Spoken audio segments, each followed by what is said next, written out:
Hi, I'm Governor Greg Abbott. Hi, I'm Coach Joey McGuire from Texas Tech. Hi, I'm Coach Sark with Texas Football. Hi, I'm Coach Willie Fritz from the University of Houston.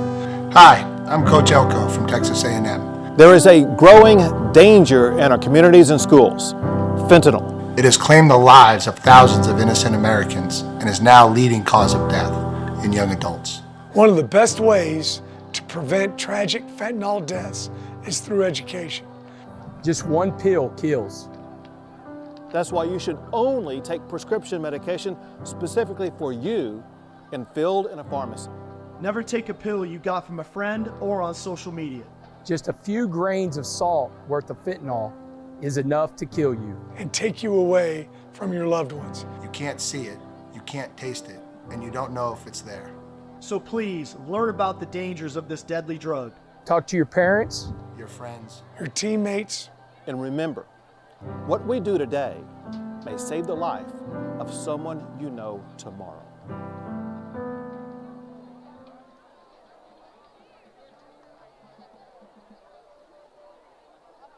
The Terrell ISD Excellence Foundation encourages excellence in education by promoting and funding effective programs and ideas in our schools. To date, the Excellence Foundation has awarded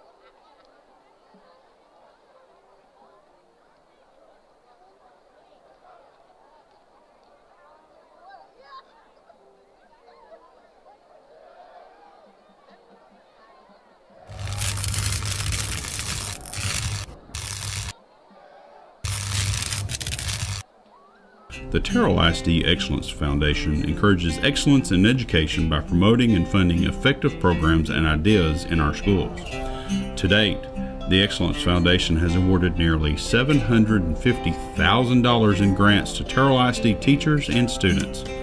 Your contribution to the Excellence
Good evening, ladies and gentlemen.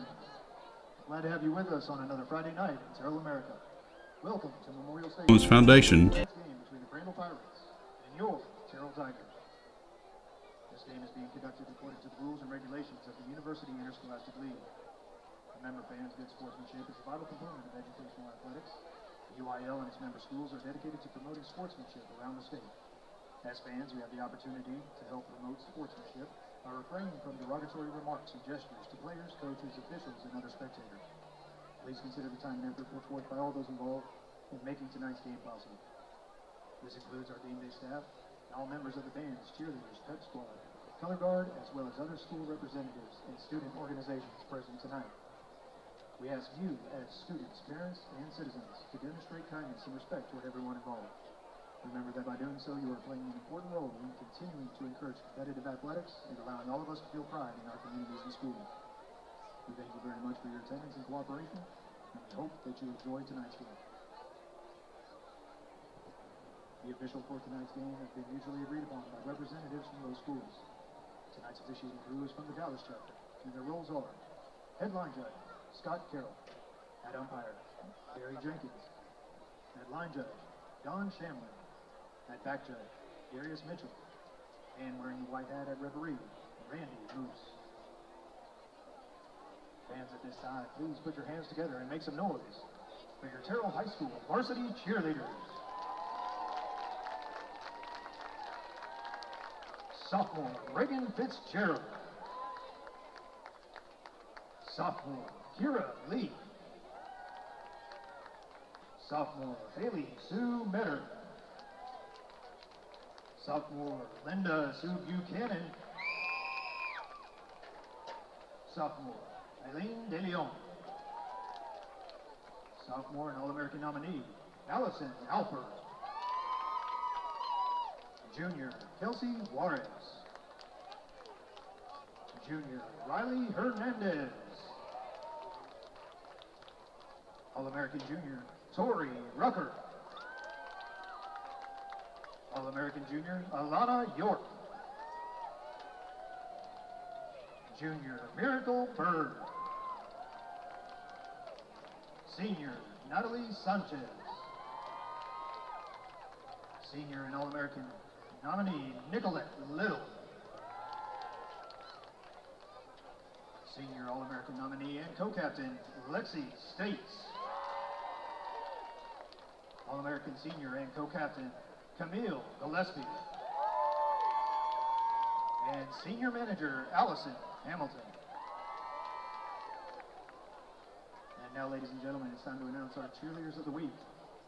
This week's honor goes to all our seniors. Congratulations, Natalie Sanchez, Nicolette Little, Lexi States, Camille Gillespie, and Allison Hamilton. And in keeping with our Tiger tradition, please join your varsity cheerleaders in 2 bits.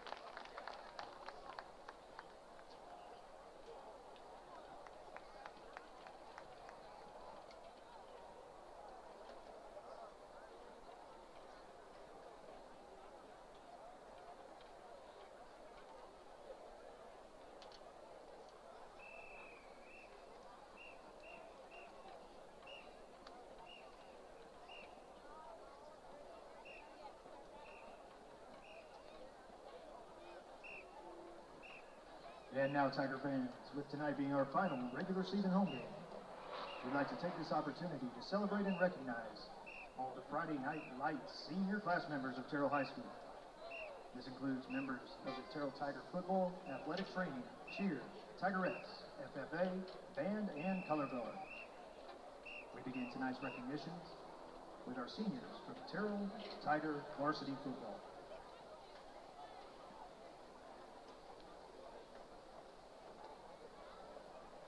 Number 2, Cordrick Johnson. Cordrick is being escorted by his godmom, brother, and sister-in-law. After high school, he plans to attend college for computer science and chase his dreams.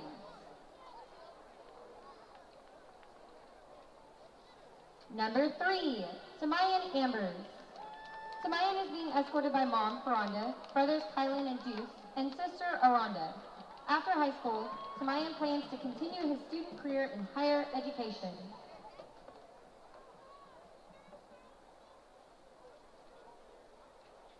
Number 5, Ryson Martin. Ryson is being escorted by mother, Yoisha Hooper, sister, Raya Hooper, and brother, Ra Johnson. After high school, Ryson plans to begin his welding career.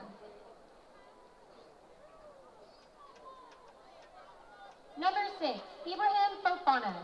Ibrahim is being escorted by his mother, Hawa, brother Alucine, and girlfriend, Taylor Martinez.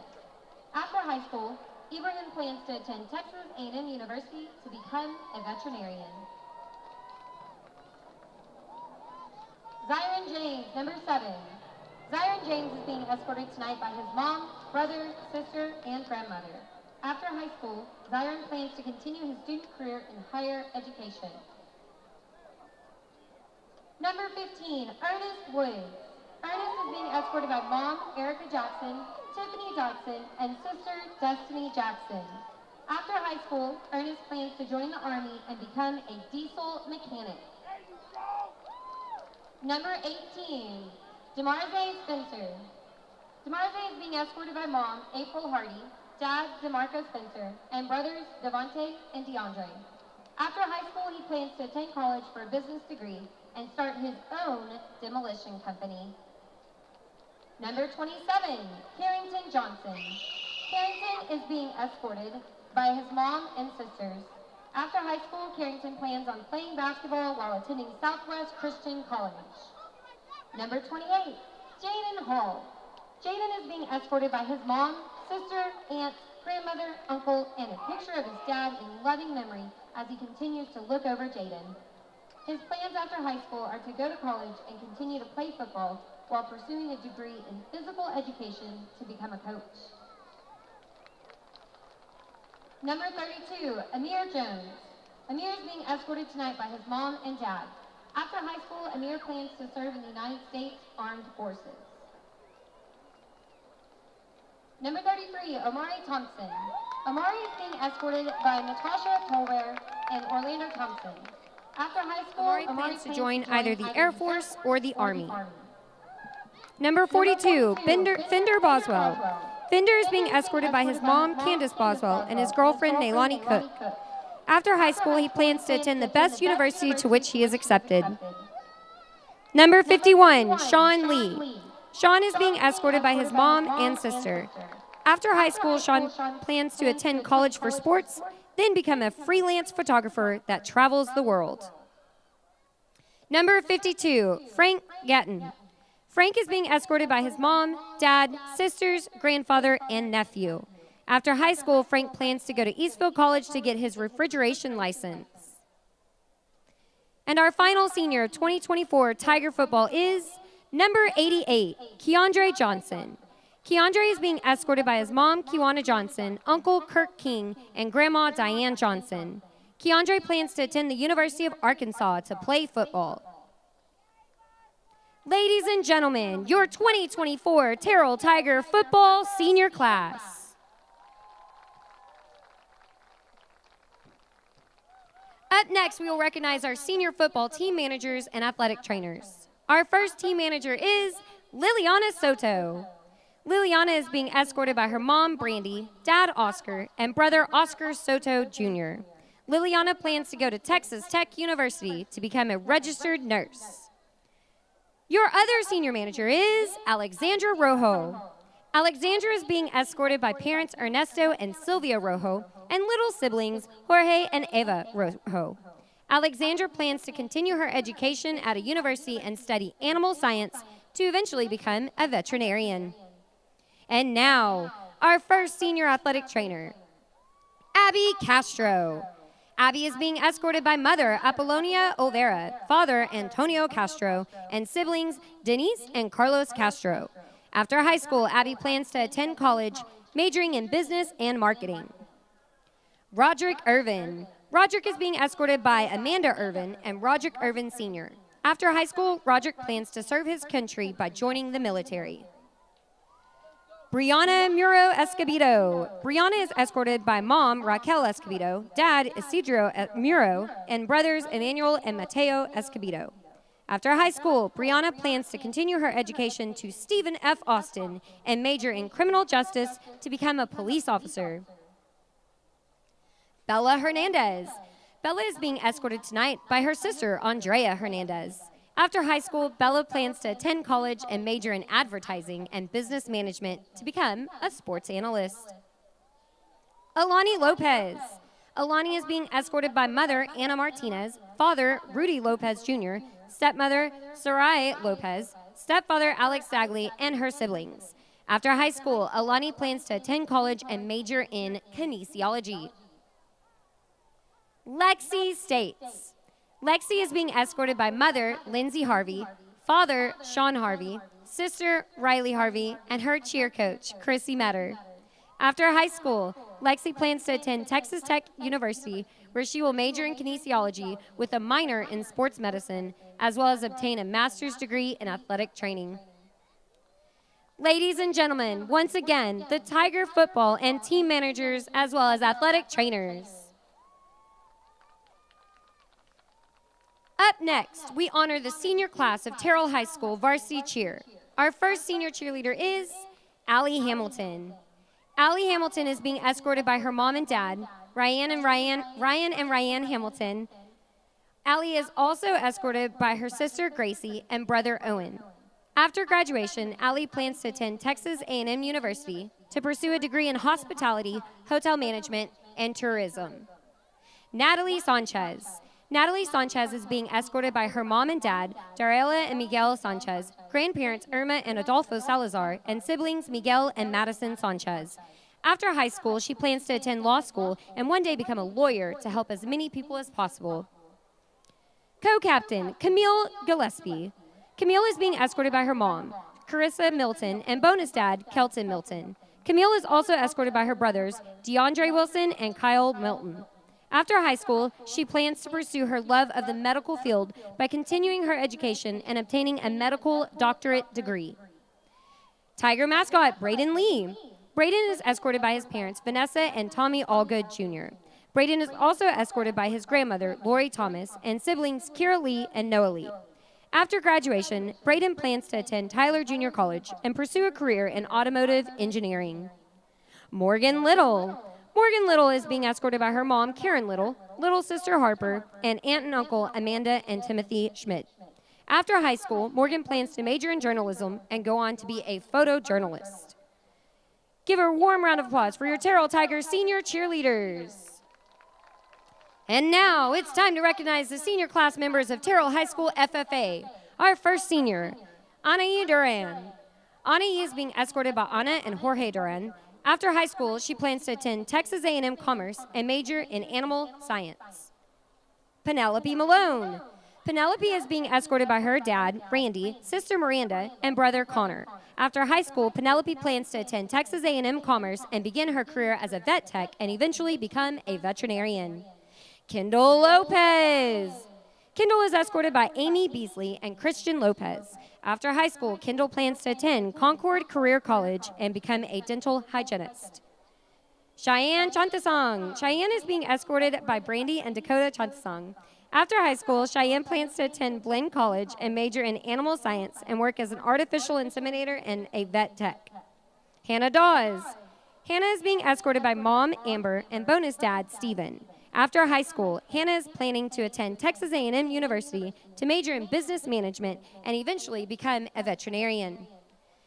Delana Brown. Delana is being escorted by her mother, Donna, and father, Dal Woodruff. After high school, she plans to attend Cedar Valley Community College, majoring in animal science and pursuing a veterinary career. Once again, the senior members of Terrell High School FFA. Up next, we will recognize our senior class members of the performing arts, starting with the Terrell Tiger Band. Our first noteworthy senior is Manny Maricol.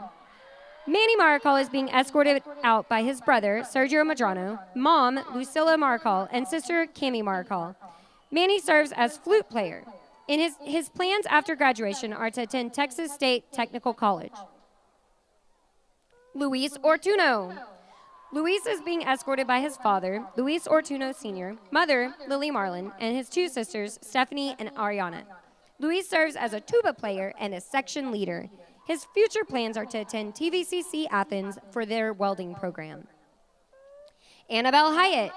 Annabelle Hyatt is being escorted by her mom, Katie, and dad, Josh Hyatt. Annabelle serves as a sound tech and percussionist. Her future plans are to attend TJC and become an ultrasound technician. Kate Gonzalez. Kate Gonzalez is being escorted by her mom, Catherine Ramos, and dad, Ezekiel Gonzalez. Kate serves as a percussionist. Her future plans are to pursue a degree in music education. Daniel Milanes. Daniel is being escorted by his mother, LaToya. Daniel serves as a percussionist. His high school are to attend TVCC and pursue a degree in music education. Jonathan Maldonado. Jonathan is being escorted out by his father, Ernesto, mother, Vanessa, and sister, Aaliyah Maldonado. Jonathan is a saxophonist and has served as drum major for 2 years. His plans after high school are to attend the University of Texas at Austin to pursue a degree in electrical and computer engineering. Omarion Hedgeman. Omarion is being escorted by his sisters, Aaliyah and Alexis, brothers Jalil, Deshaunvik, and Aubrey, and his grandmother, Adeline Johnson. Omarion serves as a euphonium player and is a squad leader. After high school, he plans to pursue a degree in business marketing. Michael Wegner. Michael Wegner is being escorted by his mother and his stepdad. He serves as a flute player, section leader, and loading crew chief. He plans to pursue a degree in mechanical engineering. Camila Valenzuela. Camila Valenzuela is being escorted by her mom, Maria, and her brother, Uriel. Camila serves as a saxophone player. After graduation, she will continue her education attending TVCC. Jose Arias. Jose Arias is being escorted by his mom, Laura Elena Mota, dad, Francisco Arias, brother, Oscar Arias, and sister, Diana Hernandez Mota. Jose serves as a trombone player and section leader. Jose plans to pursue a degree in education to become a professor at the collegiate level. Jorge Vera. Jorge is being escorted by his mom, Iris Buentello, and dad, Jorge Vera. He serves as a clarinet player and plans to start his journey with Platinum Auto Group while attending Dallas Eastfield College for Automotive Technology. Guillermo Urim Flores Huerta. Guillermo is being escorted by his dad, Guillermo Sr., mom, Leonor, and sister, Reina Denise Flores, as well as fellow band member Emily Alcala. He serves as euphonium player and drum major. After graduation, Guillermo plans to major in mechanical engineering. Sheila Ortega. Sheila is being escorted by her parents and 2 sisters. She serves as a trumpet player in the Tiger Band, and her plans after high school are to pursue a career as a radiologist. Christopher Prisk. Christopher is being escorted by his mother and father. Chris serves as a percussionist, and after high school, he plans to attend trade school to become a welder and pipe fitter. Jesus Davila. Jesus Davila is being escorted by his parents, sister, and cousin. Jesus serves as a trumpet player and was section leader his junior year. After graduation, he plans to attend trade school for mechanical engineering. Beverly Ramirez. Beverly Ramirez is being escorted by her mother, sister, and niece. Beverly serves as a saxophone player, and her future plans are to become an ultrasound technician. Giovanni Sandoval. Giovanni is being escorted by his mother, Eva, father, Giovanni Sr., sister, Juliana, and brother, Isaac Sandoval. After graduation, he plans to go to culinary school. Ariana Anguiano. Ariana is being escorted by her mother, Maria, father, Juan, stepdad, Larry, brothers, Eduardo, Jesus, and William, and her sister, Isabella. Ariana serves as a saxophone player, and her plans after graduation are to attend TVCC for her basics in nursing. Maria Davila. Maria Davila is being escorted by her mother, Ana Rosa, father, Ismael Davila, and siblings, Carlos, Hector, and Karen. Maria serves as band president and flute player, and after she graduates, she plans to pursue a degree in engineering, as well as enjoy the most out of everything. And our final Tiger Band senior is Kevin Espinoza. Kevin is being escorted by his mom, Flor Blas, grandmother, Modesta Lopez, and aunt, uncle, and cousin, Maela, Efren, and Donna. Kevin serves as a clarinet player and drum major for the Tiger Band. He plans to attend the University of Texas at Austin to major in international business and minor in music performance. Up next, our senior members of the Color Guard. Our first wave goes to Marielle Tovar. Marielle Tovar is being escorted by her sisters, Denise, Dana, and Lupe. Her plans after graduation are to pursue a career in education.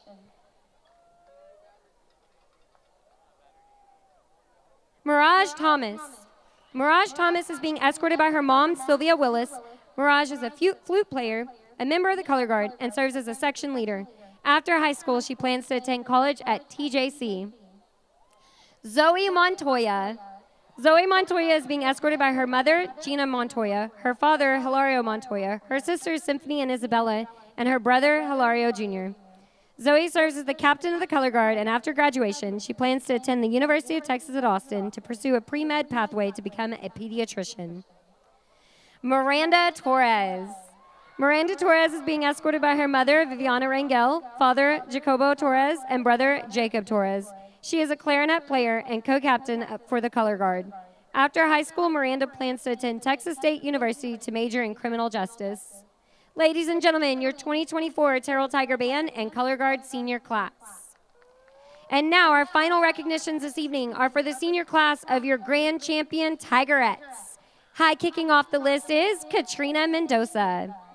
Katrina is being escorted tonight by her grandparents, Brenda and Bruce Mendoza, and her sister, Kaylee Mendoza. After high school, Katrina is planning to attend the University of Houston and pursue a career in nursing. Wendy Mendez. Wendy is being escorted on the field by her dad, Catarino Mendez, mom, Elvia Zamudio, and sister, Nancy Mendez. After high school, Wendy is planning to attend SMU to major in business administration. Jakria Knott.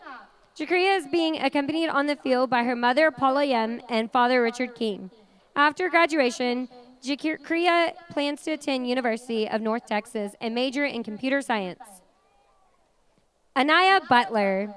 Anaya is being escorted on the field by her mother, Regina, grandmother, Pamela, brother, Camden, and other family members.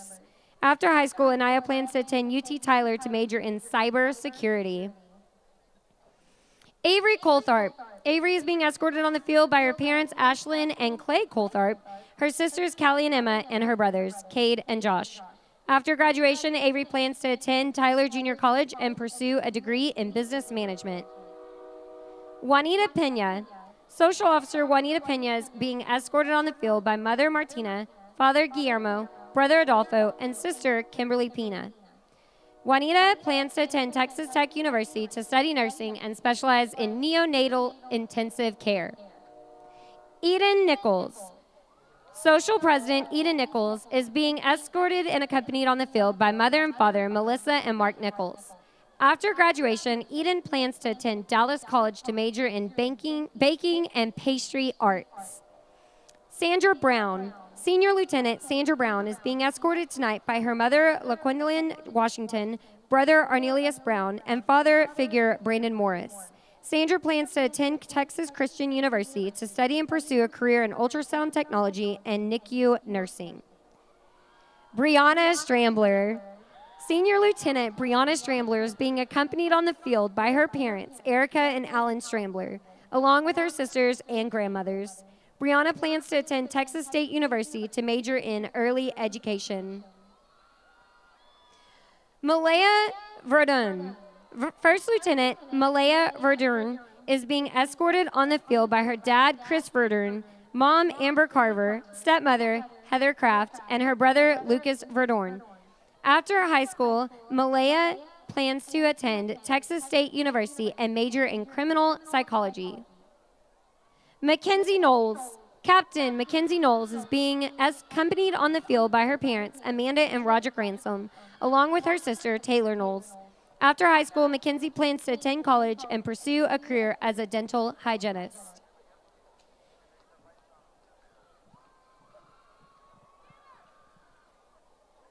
Ladies and gentlemen, on behalf of the entire school district and community of Terrell, we'd like to say thank you to all these seniors who chose to commit, to give, and to care for their school, classmates, and programs.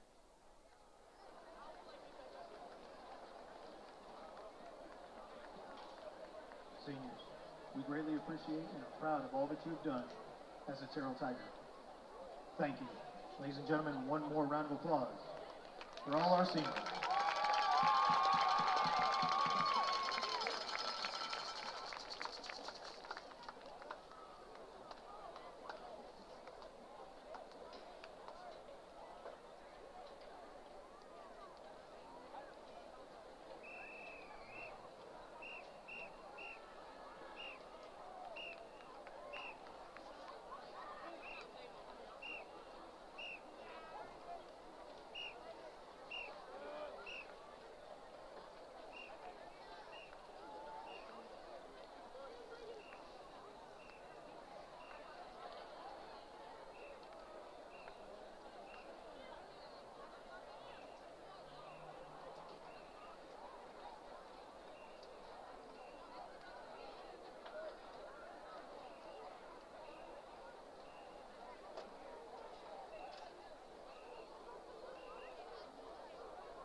Ladies and gentlemen, please welcome to the field the Crandall Pirates.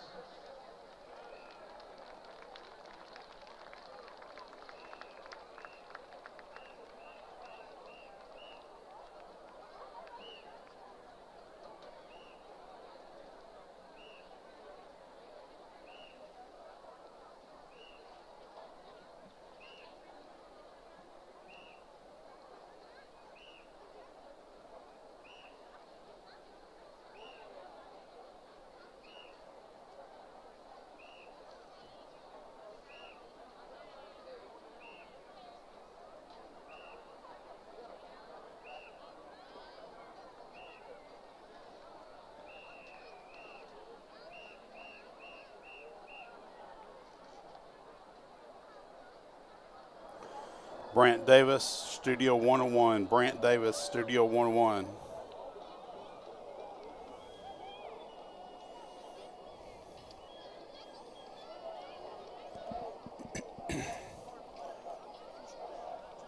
Brant Davis, Studio 101. Once again, please welcome the Crandall Pirates. Now leading the way through the tunnel tonight, the members of the 8th grade football team from Terrell Middle School. These young men have gone undefeated and will play for the district championship right here at Memorial Stadium this Tuesday at 6:30.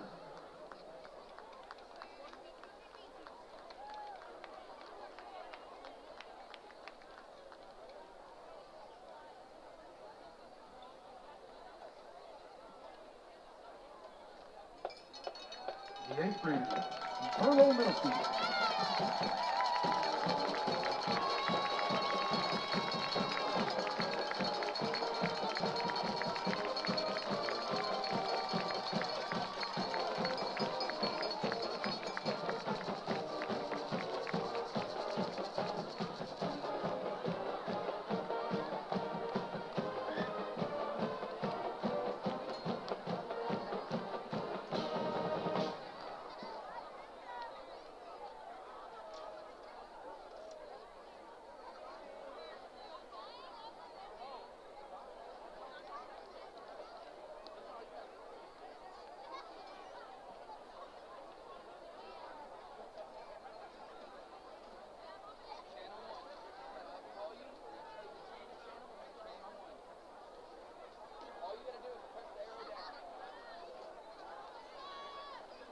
And now, Terrell fans, are you ready?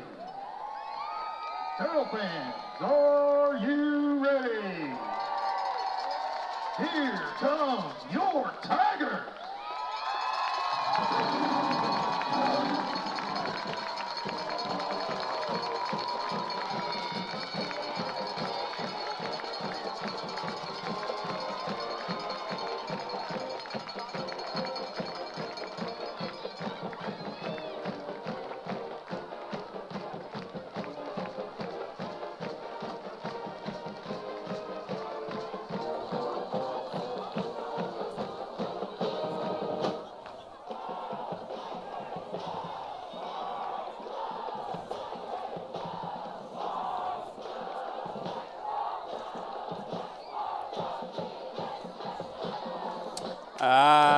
Welcome, sports fans. We are here for the last home game of the season. The Tigers against the Crandall Pirates. With me is Jim Cooper. Good to be here tonight, guys. Senior night. Senior night. Just read off all the names. That's right. Well, you know what? Last chance for all these young people to be here and perform on this field. If they're a senior, this is the last time they're going to get to do it.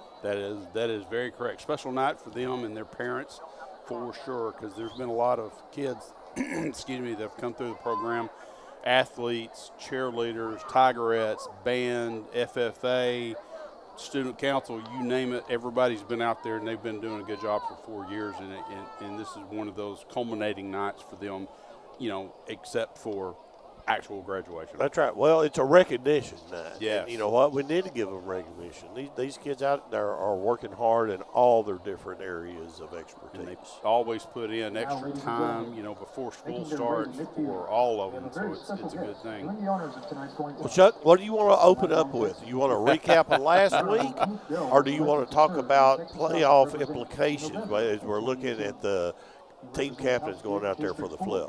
Well, Jim, the thing about it is last week we were at home. We played Greenville last week, and they had a tough time after their first score because the Tiger offensive defense just kind of came on. And I was telling you a story about what Marvin told me after the game. We were wondering where number 21 came from, and he was a freshman that they've been looking at, and he just evidently showed out in practice, and they went ahead and moved him up. And let me tell you what, he showed out that game. You brought stats with you on him. Yeah, I did. He ended up with 7 rushes. He ended up with 2 receiving. 7 rushes for 85 yards, 2 receptions for 75. That's 9 official touches for 160 yards and a touchdown. And the kid had at least 3 carries that would have netted 75 to 80 yards, I think. 3 touchdowns that were called back. It was quite a performance for the young man as he stepped in and just really – He's got a little extra gear that a lot of players we've seen, because we've got a great running core, Chuck. Yeah, we've said it all year. It's running back by committee. Yeah, we but just added another dimension. but Hambrick and number 4 Ayers, and I mean there are so many of these run backs that are just so good. But watching them, they're so good, and they had their yards last week, but there's something a little different about number 21. Yeah. He can move lateral as quick as anybody I've seen in a long time in person. Yeah. We're about to do the national anthem, and we'll finish up, and we'll take our first break here tonight. But, we were also talking about how your point last week and then tonight was about the guts of the Greenville punter. God bless that young man. We both noticed that he probably just got thrown in there because he wasn't a punter. Sure he did. And it takes a lot. You know what? It takes guts, Chuck, whether you're walking on the football field, the basketball court, the tennis court, whatever, the golf links, whatever it is, to go represent your school. It takes a lot of guts. It takes something in somebody, and those are the people that are your leaders. Well, go ahead and make your point about being ready. Yeah, and the kid, he had to know that he was not ready to punt, but he stepped out there anyway. That's right. Yeah. So with that, we're going to get to Crandall and Terrell in a big district game tonight. We're going to take our first break with you're listening to Terrell Tiger Football on KPYK 1570 AM, 102.5 FM, and Studio 101.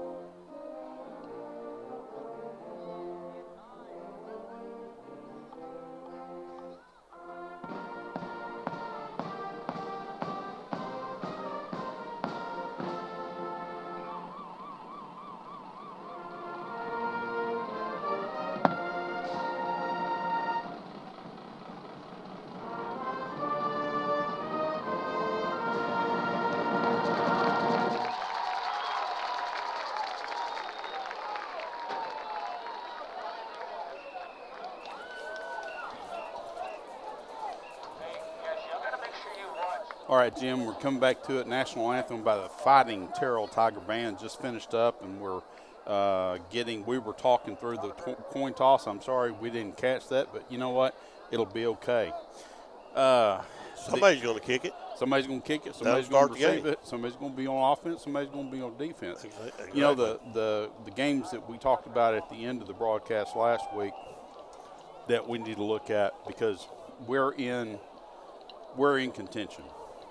Oh, yeah. We win tonight and we clinch a spot. Not be third. We're not in the top 2. No. We know that. It's going to be the third or fourth. The game tonight against Crandall, big game. we've got to play good. Coach is worried about their talented offense.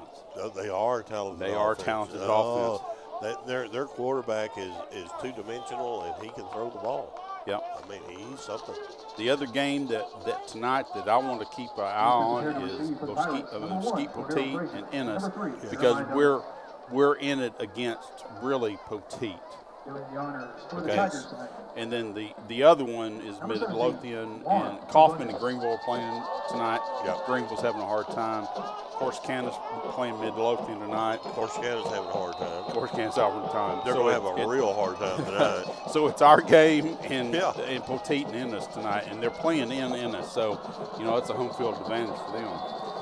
Well, I tell you what, when we get to halftime, Chuck, I can show you all the breakdowns and the different 2 or 3 ways that what I see it. But everything says this is an important game. Oh, yeah, for sure. It's I'm not going to say it's a must-win to get to the playoffs, because that's not true. But, boy, I tell you, it puts you a long way towards it. Yeah, it does. All right, so the Tigers kicked off. Juan Buttons did not kick it deep. He kind of pooch kicked it, which we've had that discussion for several games now.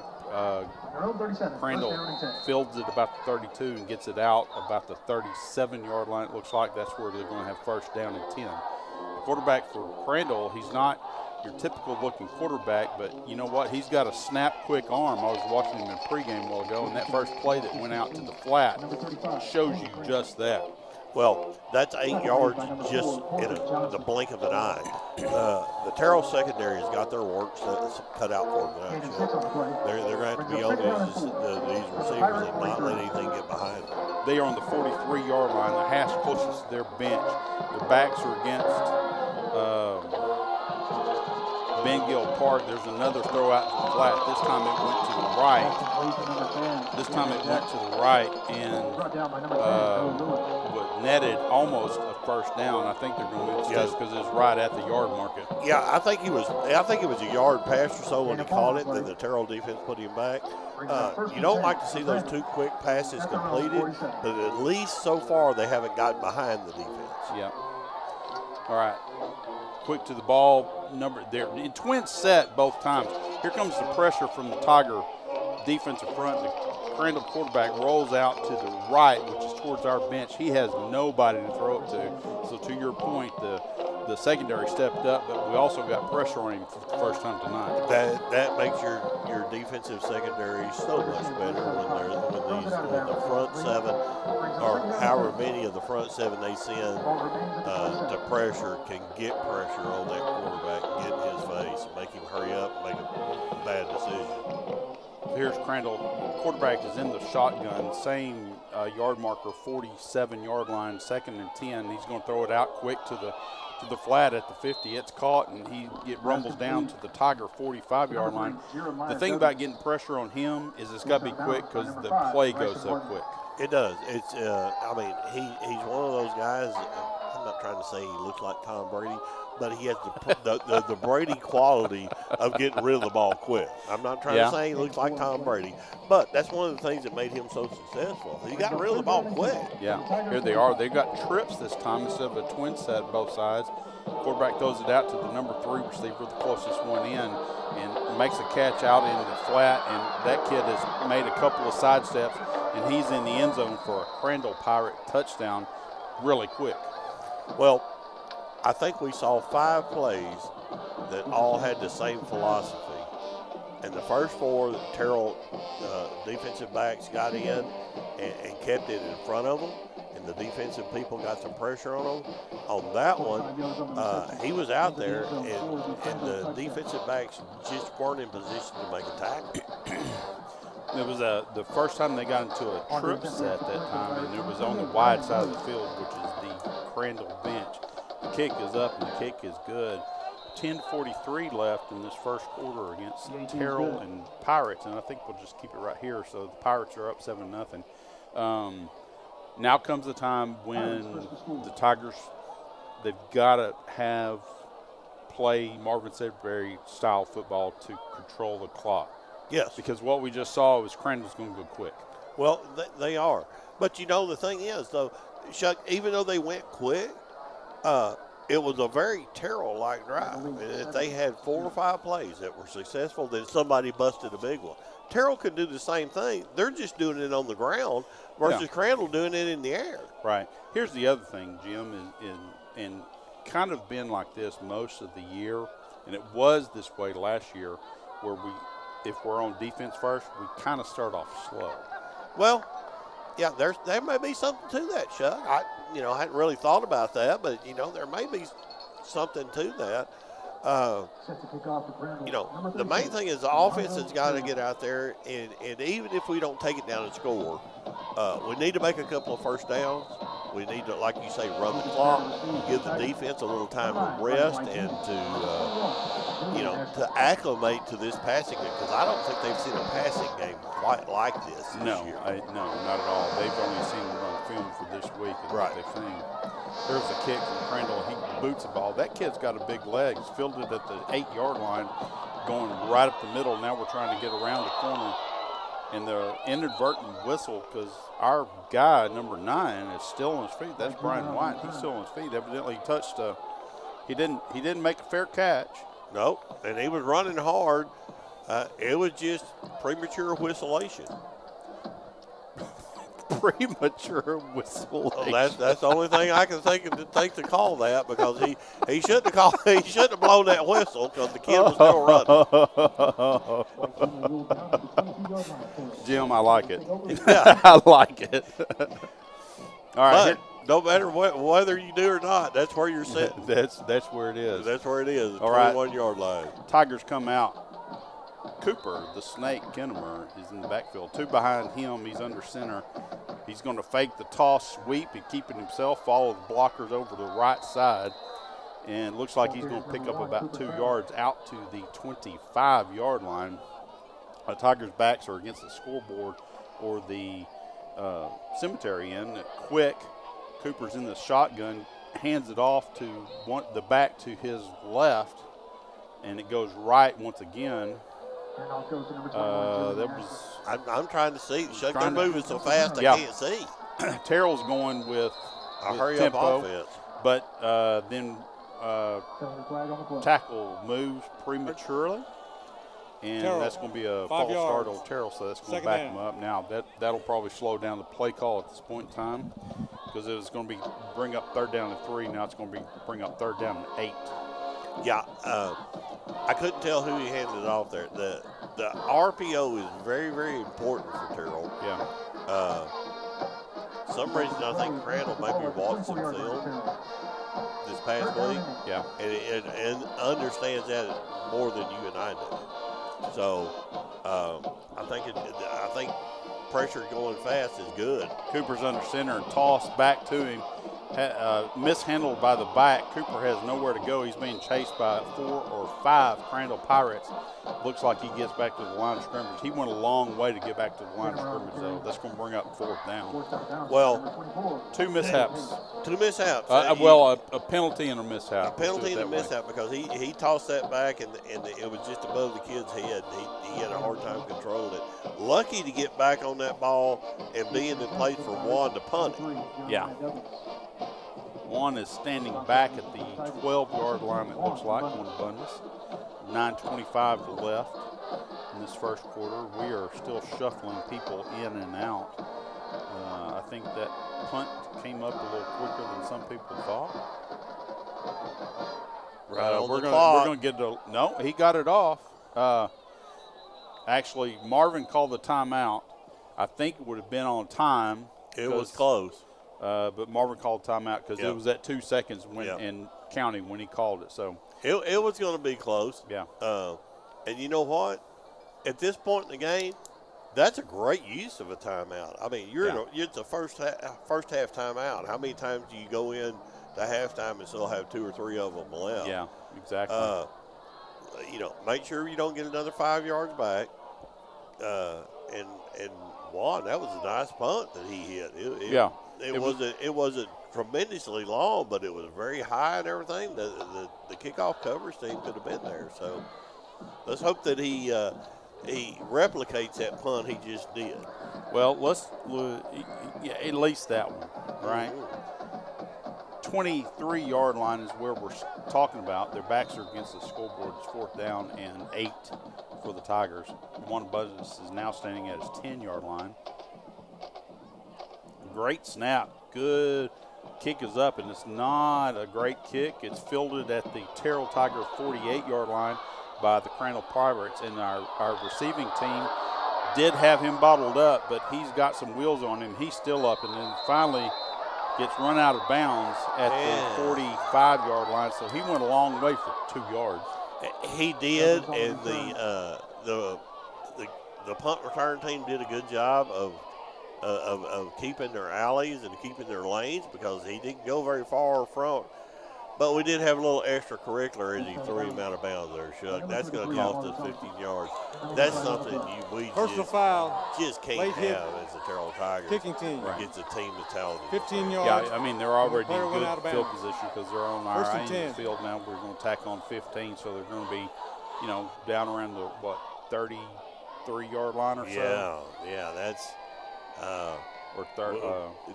we got to use our heads. Yeah. And I think that was more of a frustration throw than a hustle throw. And I would hate to be that young man tomorrow morning in the Fillmore. Well, Marvin was hot, and he's still talking to Mr. Whitehead about it because it was a sling, but the kid didn't hit the ground or anything, so he's wondering why it got called that way. Crandall's in a little different formation now, twins to the wide side, which is their side, and the quarterback throws it out to the single receiver side. He is super snap quick on those throws. He is, but super snap quick on the defense was our quarterback, number 8 right there, and that's what we need. Something just happened, and Marvin is hot. I'm not sure what happened there. There was no foul on the play. Our line judge on our side of the field, he's going to catch it all night long because this is way early from Marvin. If Marvin does one thing, he does talk to referees a lot. Well, sometimes they need to be talked to, Chuck. Yeah. I'm in agreement in that. Same formation, twins to the wide side. Now the number 2 receiver comes in. It's going to be quarterbacks look for somebody, and the back out of the backfield slips out into the flat, and we lose him in the secondary. He's all the way down inside the 10-yard line. Finally brought down. I think it's going to be spotted somewhere around the 7-yard line. So receiver got lost in the shuffle. Well, they had great coverage on all the receivers, and that back got out there, and they had coverage on him. He stepped up towards the quarterback, and the quarterback, that made him open. The quarterback found him over there. Yeah. I mean, he did what receivers are supposed to do. When the quarterback's in trouble, you find a hole in the defense. Stacked twins look on the Tiger sideline for Crandall, and this is the first run from scrimmage for them. He's met at the goal line, and I don't know if he got in. I think he was stopped short. There is no indication. Yep, they're going to call him down at the 1-yard line, probably inside the 1-yard line. 7:55 and 7:52 and ticking now.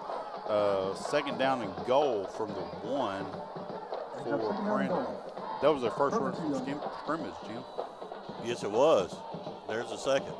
Yep, and he's in. He went over just a straight handoff, no zone read or anything. It was a straight handoff over the left side, and he's in the end zone for another Crandall Pirate touchdown. And they're lining up for swinging gate. No, well, they lined up for it there last time, Chuck, and they did all kinds of things. 76, their lineman there is a big boy. Yeah. He's not a small child at all. They don't have weights on their. Well, that's because they didn't run by the veterinary clinic, put him on there, because he ain't gonna make a regular scale. I tell you what, this is his first name is Brownie. Brownie Jones. All right, well, Brownie Jones. Right there. God bless you. I don't want to know how many biscuits and gravy you could eat because, man, you're a big man. You're a big, solid man. Worst start that Terrell could have. I think so too, Jim. I think the tempo that's coming from Crandall has got us discombobulated some. Yep. The mishap, we had a penalty that put us in a 3rd and 8 long. Yep. and then the mishandle. I mean, the second and long, and then the mishandled snap. That just got us all off. And then Crandall, give all the credit to Crandall right now. Sure. Because they're on their game, and they are snapping it out to the flats. Yep. And they're starting to run the ball now. Yep. All right, they still have, there's 7:38 left in this first quarter. It's Crandall 14, Terrell nothing. And here comes the kickoff for Crandall, and it's another deep kick. It's going to be fielded in we let it go into the end zone, and going to be a touchback there, so we'll get it out on the 25-yard line at least. Got a break now, Chuck, or no? No, we'll just keep it here. I mean, okay. We'll make it up to David. So. Yeah. We've got a lot of game to go. This is so important for the Terrell Tigers to get something positive going on this drive offensively. Yeah. There is no doubt about that. We have a tight end wing left. Now we shift over to the right. Two backs behind Cooper, Connor Cooper, the snake in the backfield. It's another one of our zone read plays that Crandall read just right. I believe that's going to be a TOL back to the 23-yard line. So bring up second down and 12 for the Tigers. Well, the offensive coordinator is the head coach. He's going to have to realize these boys studied the field, because even when they were successful for those first 6 or 7 yards, they were right on it. Yeah, just a toss sweep over to the right side, and there's a flag. There's another one of those sling plays on the very edge. That was Roderick Hambrick running the ball over the left side of the offensive front. That was going to be, he was slung out of bounds about the 27-yard line, on the defense. But the personal foul 15-yard penalty. Penalty is going to be a 15-yard penalty, so it's first down. Bring up a first down for the Tigers, way out close to the 45-yard line at the 43-yard line. Well, Roderick has had 2 very large games back to back. He has really shown himself to be the lead runner for Terrell. We were going to do not a halfback pass. It was going to be a wing pass, and not all 11 men were set. We didn't get set for that 5-yard whole penalty. second on the line of scrimmage, so it's first going down. to be a procedure penalty. So we're going to be behind the sticks once again. And it's probably a good thing, Jim, because that ball was not well thrown. No, and I don't know if he already knew the play was over and he just chunked it. That's what I'm going to hope, because that ball was so far up in the air the defender was going to have a play on that all day. Yeah. Twins to the Crandall sideline. Here is Cooper. He's running back. He throws it out to the flat number 2. That's Hambrick. He does a move inside. He gets the penalty yardage back and more. He's out to the 50-yard line, which is going to bring up what is it going to be, a second down and 5? Almost the 50-yard line, so it's going to be short. There's Hambrick again, just kind of picking and choosing over the right side of the offensive front, and he gets enough into Pirate territory down to the 44-yard line. That's going to move the sticks. And they're going with tempo, so I might as well just keep on talking. That's right, keep going, big man. There's a stretch play. It's not a lead because the second back on that side went straight ahead. I'm trying to get you a number on who that was. I believe that was probably Tamian Ambers that ran the rock that time. Picked up 4 yards, so it's second down and 6 for the Tigers. Yep. And we'll keep going. Here's number 21 from last week. That's Julian Ashley, who made a lot of yards. We talked about him in pregame. Looks like he picks up another good 3 or 4 yards.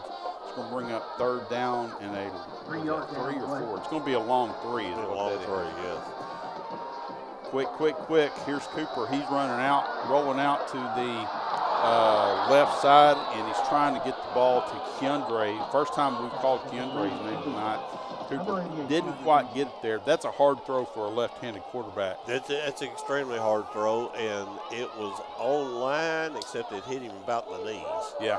And, last week Cooper was 4 of 4. And when Cooper's going to be accurate, the Tiger offense is going to be really, really dangerous. I like the fact that sitting here where we are on this field position, we're going for it on 4th down. 5:32 left in this first quarter. It's 14-0. The Crandall Pirates over the Tigers, 4th and 3, a long 3. Here's Cooper. He's going to roll out and try to get around everybody and still get rid of the ball. There's Cooper. He's going to run and finally be pushed out. Where do they spot the ball? They're going to spot the ball right at the 39, right at the 39. On the other side of the 39. And the side judge is saying move the sticks. That was right at the yard mark. Mr. Whitehead agrees. He's moving the sticks. He says first down. Boy, that was a heads-up play by Cooper. There you go, Snake. The honesty in me is going to say I thought he stepped out about 35. Well, but you're wrong. I am wrong. You're wrong. He got to the 34. And, hey, that was great heads up. He knew where he needed to get to. Yep. And here's the thing. There was a lot of pressure. It was a throw. It was a pass play. And we've seen Cooper with a lot of leg speed. So that was good that he used his head. Like you said, there's Tamian Ambers getting the rock straight ahead, right between probably right off the center right side. Looks like he picks up maybe 2 yards on that, so it should bring up 2nd down and 8. Well, but I feel like the Terrell Tigers, even with just a 2-yard gain there, they're getting into their rhythm, and that's what's got to happen right now. Don't want to say it's a must score a touchdown yet because we're not to that point, but it kind of feels like. Well, I'm going to say it's a must score touchdown on this drive. Yes. Oh. And we're both in the snap count's not getting right. False start. A false start against the Tigers. 5-yard penalty. Back. It'll 2nd down. Same 2nd down. It'll be 2nd down 13 from the 37-yard line. We were at 4:11. It almost seems like this quarter has been long, but I know it hasn't. Well, because it's only 7:23. I understand, Chuck, but you're right. There's been a lot of things that have happened. So right. All right, 2nd down and 13 for the Tigers. Cooper's under center, fake toss sweep and then throw it out. Oh my gosh, what a great play. It's going to be a negative pass play, but the cornerback jumped the route and Rice and Martin took it away from the cornerback because if the cornerback got it, it was all green all the way to the end zone. That was a pick 6 all day long. Yeah. Probably an ill-advised throw, but because of Rice and Martin have some strong hands, he just took it right away. Now it's still 3rd down and 13 for the Tigers, but we still have life in us here. Oh yeah. 2 behind Cooper in motion in the very back. It's going to bring in that lead. Oh, we run a little option play there. How about that? First time we've seen option in a long time. That is Julian Ashley, 21, running or getting the pitch on that. It's going to bring up 4th down from the 32-yard line. So 4th down and was that 8? Yeah, well, we were harnessing the vibes from Barry Switzer of the old Oklahoma option. I wish we were running it to the big side of the field because it could have made a difference. But yeah, Julian's got enough. He's got that extra gear. He might have done something with that. Right, but that's okay. Here we go. The 4th down, but Tigers can do it. All right, we're on the hash mark closest to our bench. Got a slot receiver. Cooper's looking to throw the ball, and nobody to throw the ball to. He tosses it up. Yes. Oh, yes. Julian. Oh, my gosh. The freshman, Julian Ashley, does a tremendous job. There's another flag on the field. I believe it's going to be on our coaches. I think so, too. I think it's a sideline deal. Yeah, but let me tell you what. Cooper had nobody to throw it to. No. And the freshman, Julian Ashley, who we talked about all last game because he just came out of nowhere because we hadn't seen him, he does what receivers are supposed to do even though he's running back, gets in a blank spot. Get in a spot. And, to where he hit him. And Cooper shot put the ball. He didn't throw it. Well, he couldn't because he had the guy right in front of him. He had to kind of just lob it up there and get it over. That's right. Now, there's a flag on the field back here at the 41. It's a post. It's got to be a post play penalty. Yeah, and it shouldn't affect the extra point. Right. It may affect something on the kickoff. Well, here you go. You know, I'm just waiting, and I hope the Terrell Tiger fans don't start throwing stuff on the field to get this call overturned. Well, you know, hey. Do not encourage that, Chuck. That is not good sportsmanship. UIL does not want that. Sorry, Ronnie, but yeah, your people did that a couple weeks ago. That's right. You know, okay, come back and explain the flag to us. Well, they're still talking about it. They're on the far side still talking about it. They wanted to get away from Marvin because he was following them down the sidelines. That's probably a good idea. Let's hear this. I got a speaker.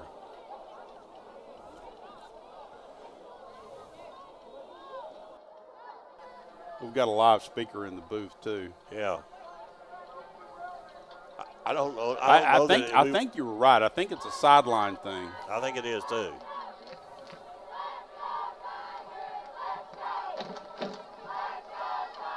And the Crandall coach is being talked to at the same time by his guy on his line judge on that side. He seems not to be happy, but he's walking back. Well, I do think it's on the Terrell sideline, but it's not like one of the coaches threw a block. You know. So this ain't that hard to me, Chuck. Right. I don't understand. If somebody would just make a call, let me tell you what. Well, we've already talked this over too much. Yeah. And here's the deal. Our PA announcer is saying that it's a touchdown, even though it hadn't been called that yet. We've got. They picked up the flag. Oh, well, there was no indication of that. And Juan is out. He's ready to go. Here we go. Let's listen to this. Hey, we had roughing the passer. Oh. On the defense. The result of the play is a touchdown. You want the 15-yard on the kickoff? The roughing the passer penalty will be enforced on the kickoff. Second flag is disregarded. There we go. Okay. It was. I agree. I didn't see the roughing the passer. I didn't either. But it was probably on our sideline, and we didn't even get a warning for that. Right. Because if we got a warning, he had to say that in that whole explanation right there. Yes, so that's right. Here's one abundance is kick, waiting on the snap. Snap is down. Kick is up, and Juan is good once again. So with 2:55 left in this first quarter, what a great drive by the Tigers on several different plays. It's 14 Crandall Pirates and your Terrell Tigers 7. We're going to go ahead and take a break right here. You're listening to Terrell Tiger Football on KBYK, 1570 AM, 102.5 FM, and Studio 101.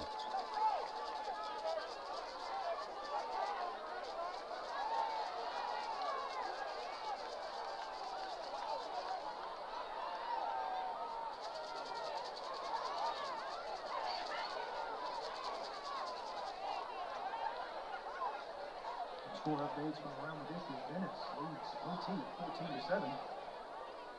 Coffee is up on Greenwood 7-0. And then locally inherited leads Corsicana 14-7. All right, Tiger fans, we're back at Memorial Stadium. It's 2:55 left in this first quarter. Now the Crandall coach has Mr. Whitehat hemmed up on his sidelines and still talking about what went on. Okay, well, I've had enough of both coaches talking. And Mr. Referee, Mr. Whitehat, needs to take control of his game. And let's play ball. Yeah, let's play ball. I mean, that's enough of that. I mean, For the Tigers, number 17. The more you let them talk now, it may be a long game, Chuck. For sure. Well, here's one, and he's teeing up at the 45-yard line of Crandall because of the 15-yard penalty. Yeah. So, you know, this unless he pooches it, this should go in the end zone. I mean, pooch it to the 2 or 3, see what happens. One, it's out. Yeah, it's out.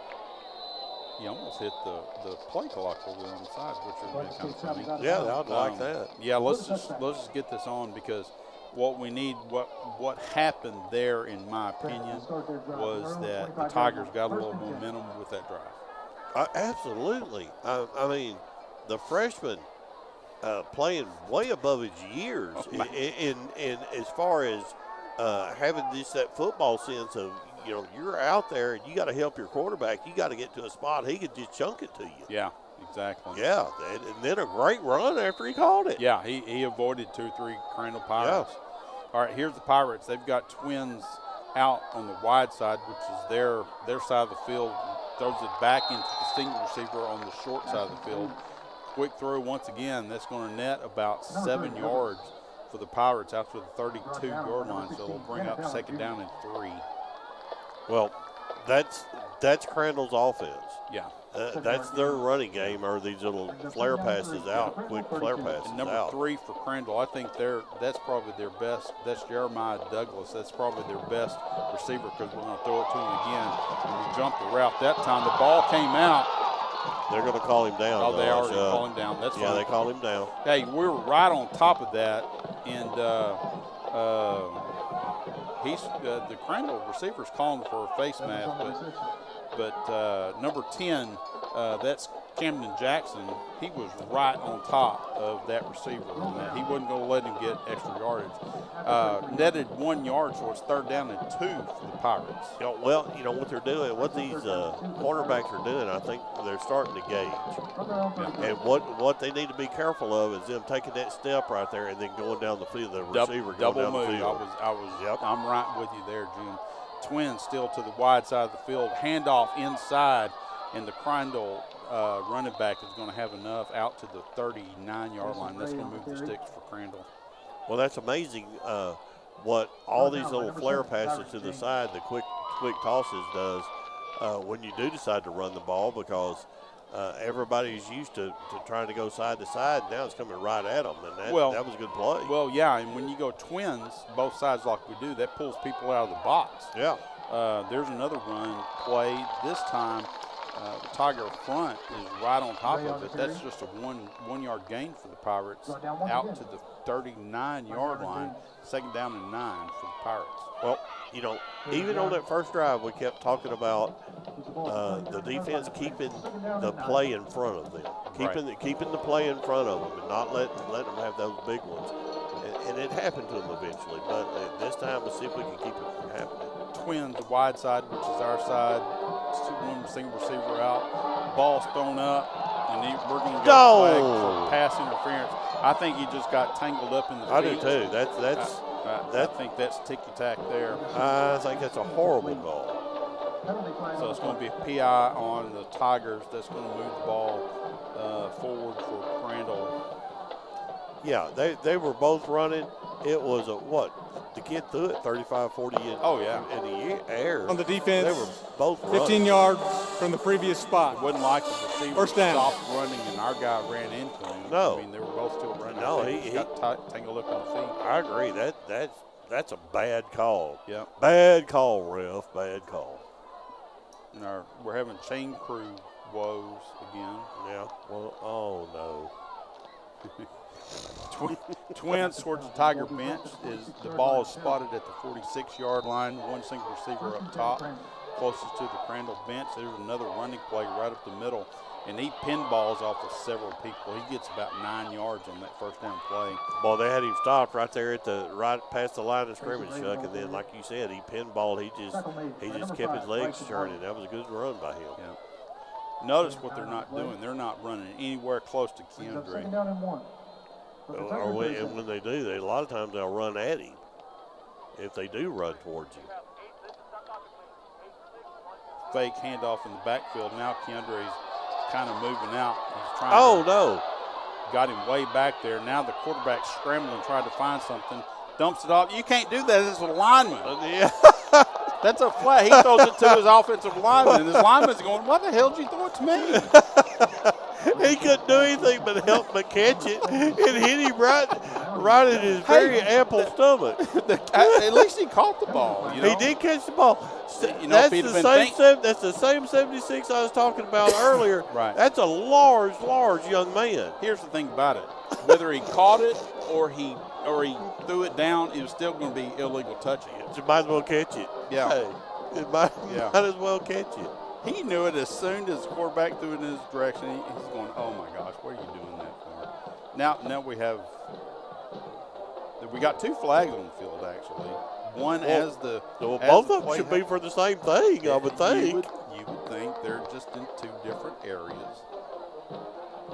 Oh my gosh! Referees, control your game. Yeah, let's hear this. There are 2 fouls on the play. Oh. Illegal touching by the offense. 5 yards, loss of down. After the play is over, unsportsmanlike on offense number 78, the spiking football. Both penalties will be enforced. You know what? 78, the kid that caught the ball? Was 76. That's 76. Yeah. He didn't spike that. Now, I know it helps Terrell. I know but it helps he did Terrell, not too. spike the ball. I call that not good. Just give them the 5 for the illegal touching and go on with it. Well, yeah. The other thing is, though, Chuck, because that first penalty they called over on the other sideline, it's pretty much even now. They pretty much evened it out somehow. The Cosmos have made it even. But 76 did not spike the ball. If that young man spiked the ball, it could have bounced up here and hit the front of the press box because that's a big man. That is a big young man right there. All right, so Crandall has it. It's 2nd down and 21 from their own 43. They were in Terrell Tiger territory, but now they're back way up. But with this passing attack that Crandall has, that 21 yards might not be anything. Well, so now we're talking about it again on the Crandall sideline. Okay, the side judge from Crandall called Mr. Whitehead over, and they're having another discussion. Did Lioness even? You know what? There's not a lot of things open after the game. Go to Whataburger. That's the only place you're going to go to eat that you're going to find something. So just take control of your game, ref. Something. And who knows what they're talking about. I think they're talking about the spot of the football.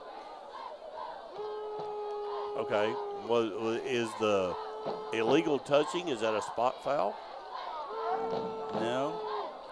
I think it was just 5 yards back. Then there should be 15 plus that, so that's 20 yards, right? 5 yards loss of down, and then 15 on him that he really didn't do. But that's okay. We'll take those 15. Because they absolutely robbed us on that other call over there. Yeah. So now number 76 is dancing. Oh, and now the ref has to come talk to our coach. Well, because Marvin's saying what Marvin's doing now is going, hey, the ball was spotted here, and your side judge on that side, the coach got in his ear, and it's spotted in the wrong spot. But Marvin said, hey, go ahead. Enforcement is correct. Yeah. Okay. This is Tiger secondary, just like their mandate has probably been for all night. Keep these guys in front of you. Yeah. Make your tackle. And the good thing is it's 3rd down because of the loss of down with the illegal touching. So it's 3rd down and forever. Keep the Crandall Pirates. There is 3 seconds left on the clock, by the way. Oh, I didn't even notice that, Chuck. Yeah, 3 seconds, and we spent 30 minutes trying to figure out what this penalty was for. All right. There we go. Checking with the sidelines. Twins to the wide side of the field, which is the Crandall side. Handoff up the middle. Good hole right there. My gosh, number 8 for Crandall. That's Hudson Kyson Ray. He picked up a lot of that all the way down to the Tiger. What is that sported at? The 43. But with that, where it doubles zeros, it's your Terrell Tiger 7 and the Crandall Pirates 14 on the changeover to the 2nd quarter. You're listening to Terrell Tiger football on KPYK 1570 AM, 102.5 FM, and Studio 101.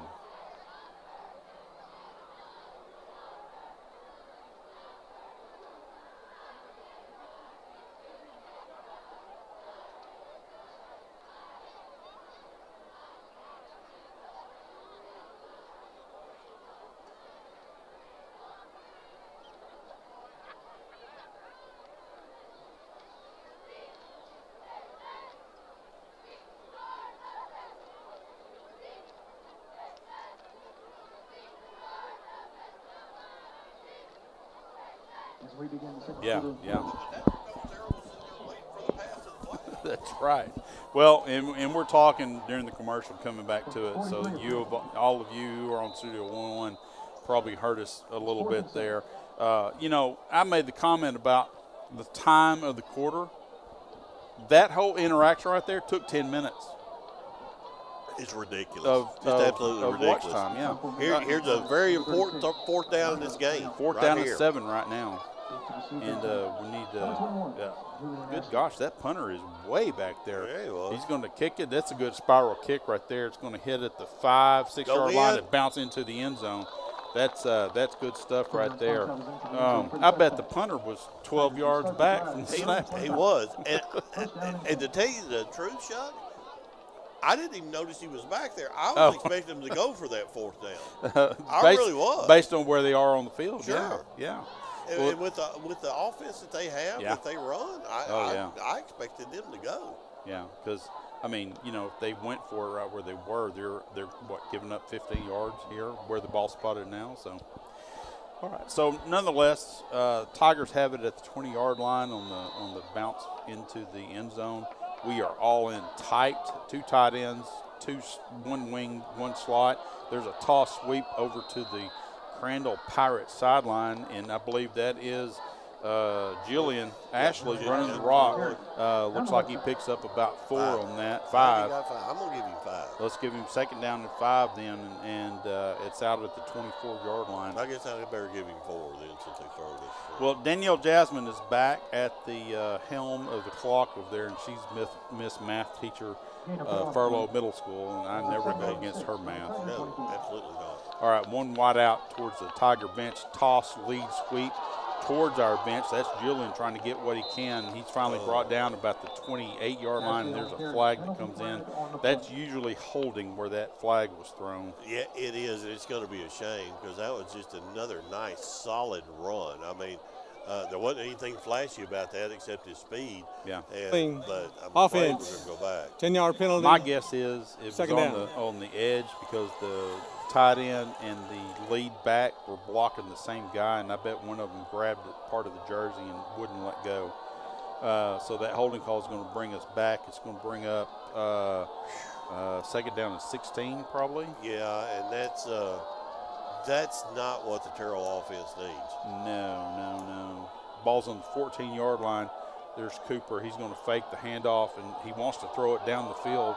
There's another holding call. There's another flag right there. All right, there's going to be holding on number 54, and then Cooper slid, and the Crandall Pirate kid hit him there. So this is probably going to be offsetting penalties. We're probably going to replay that second down. Well, or do you take the first penalty as the second one since it's a personal foul? Does that have to be – is it adjudicated after? So is it a 4-yard gain with a slide? I don't know. I don't know.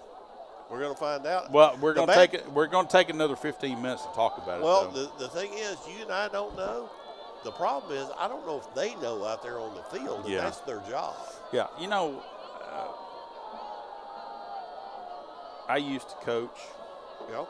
And nothing against the people back then, but we were always told never go with the Tyler chapter and never go with the Dallas chapter.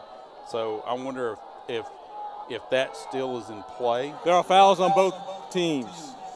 Here's the call. Holding. We knew offense. that. Personal foul. Targeting, level 2.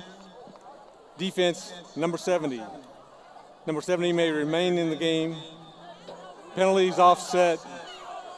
Second down. There you go. Look at you.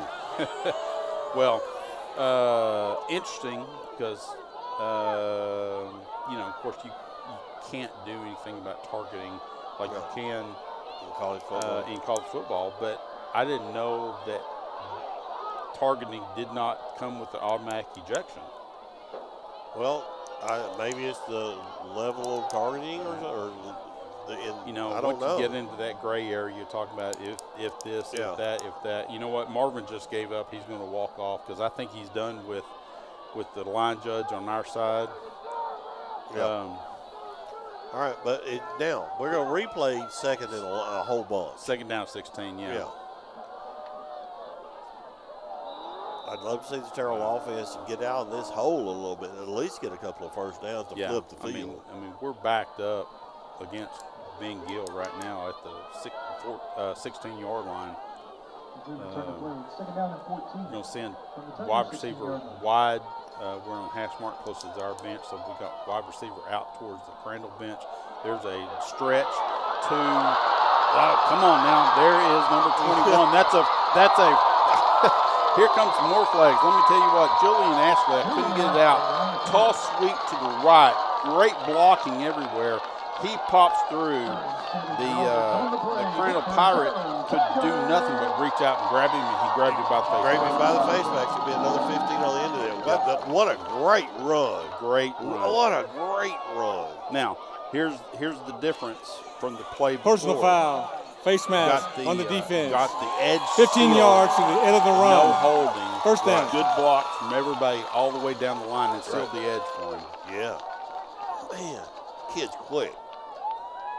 Even after the guy grabbed his face mask shut, he was running backwards. He's still running backwards. He was running backwards faster than most of them can run forward.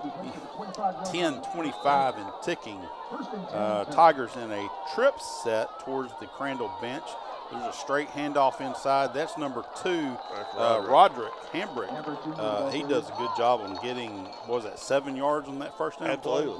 Well, and that's the thing, boy. You hit Julian, number 21 out there. Then you turn around and hand it to Roderick. He's a load onto himself. Yeah, and there's Roderick again. They try the exact same play. Here comes another flag from our side, and I can only imagine what this is going to be, because this guy has turned out to be not so good. Personal foul. Face mask on the defense. Half the distance. So I didn't hear automatic first down. But here's the thing that is coming up: the chippiness on both sides. It's really it is, Chuck. And that goes. But let me interrupt you. That goes with what you keep saying is Mr. Whitehat needs to get control of the game. Get control of the game. Yeah, because that's exactly what I was fixing to say. It's chippy because nobody has control of this thing. Come on, ref. 9:44 and ticking. Tigers are knocking on the door. They are on the 9-yard line. First and goal from the 9.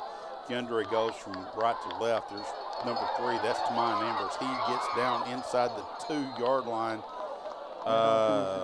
He almost got in. No, that was a good, solid run. Yeah, good, solid run. 2 Crandall Pirates grabbed him and kept him from getting in because that hole was pretty good on the left side.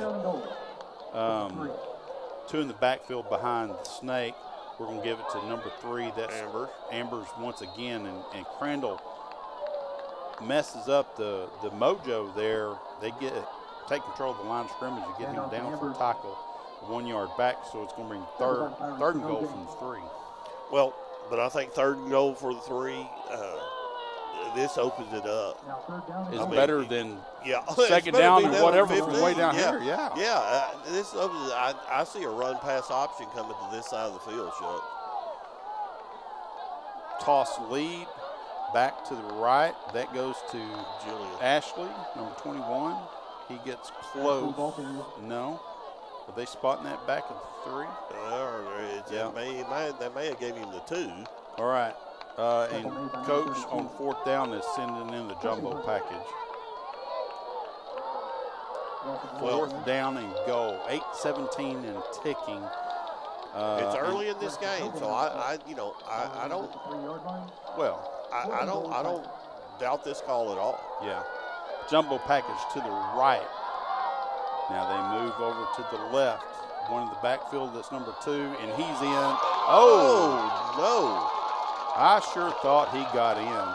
They're marking him down inside the 1 yard line. Boy, he was walking in, Chuck, until somebody, and I couldn't see who it was from Crandall. Somebody from Crandall did a hell of a job. Somebody got him squared up.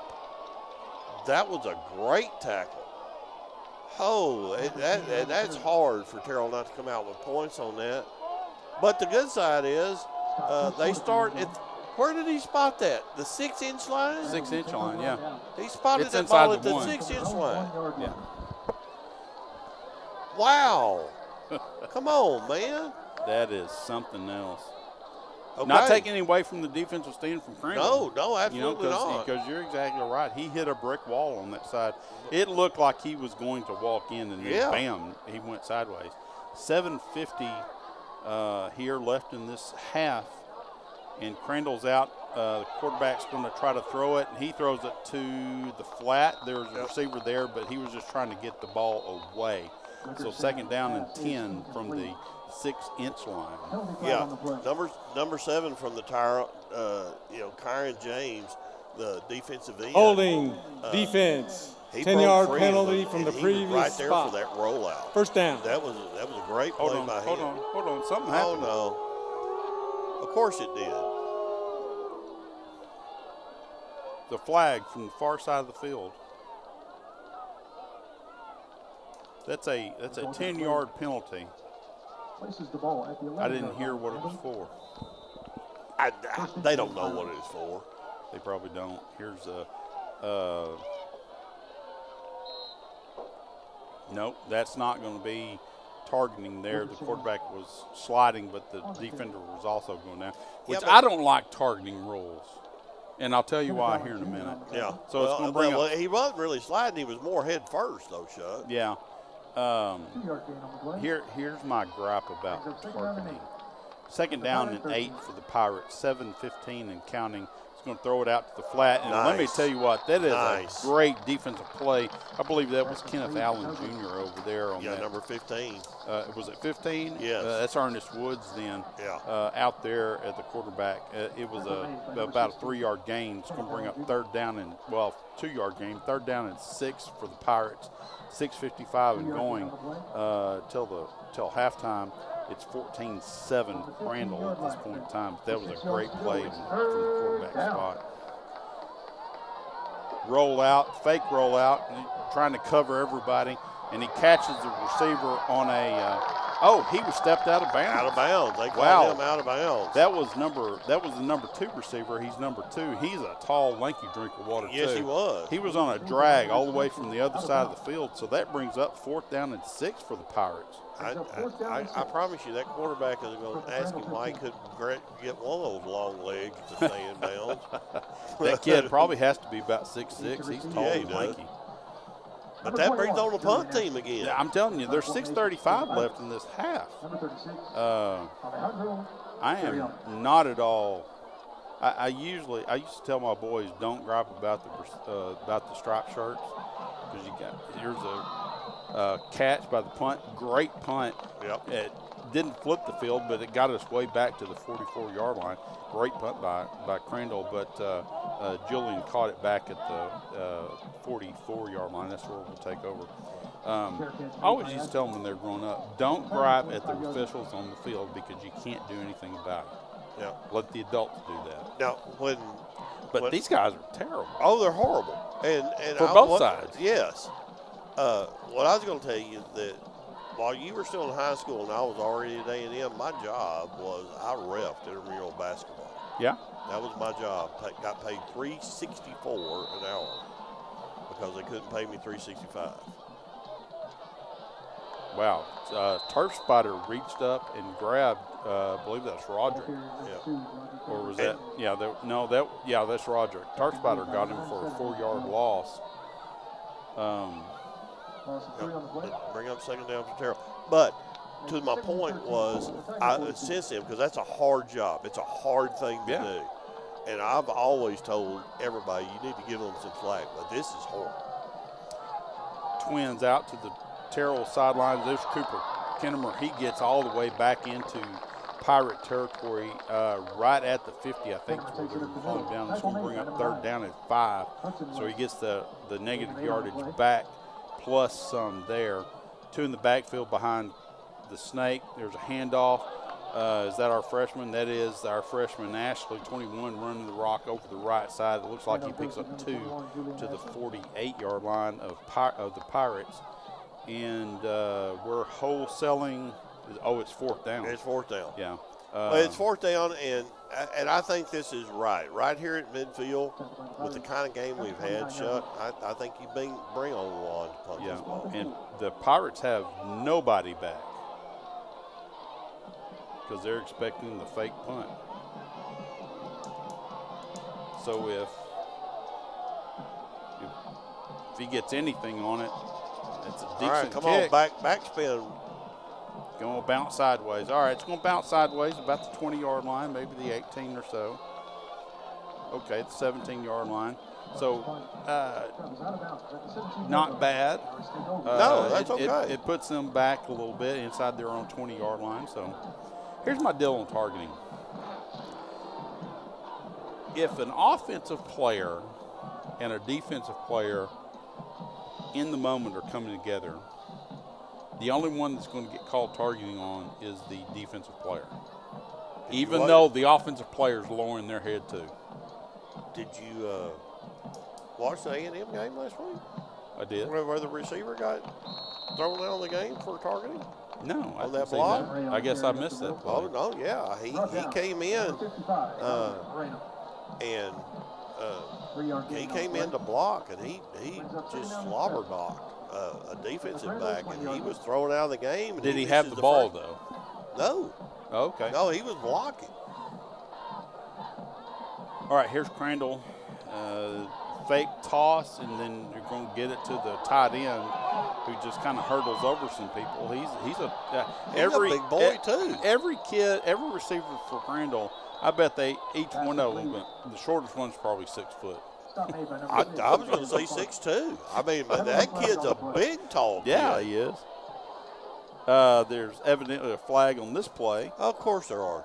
So we're going to come back. Our scoreboard's holding offense, right. 10 yards, previous spot. All right, holding second on down. Crandall. Our scoreboard is doing something funky.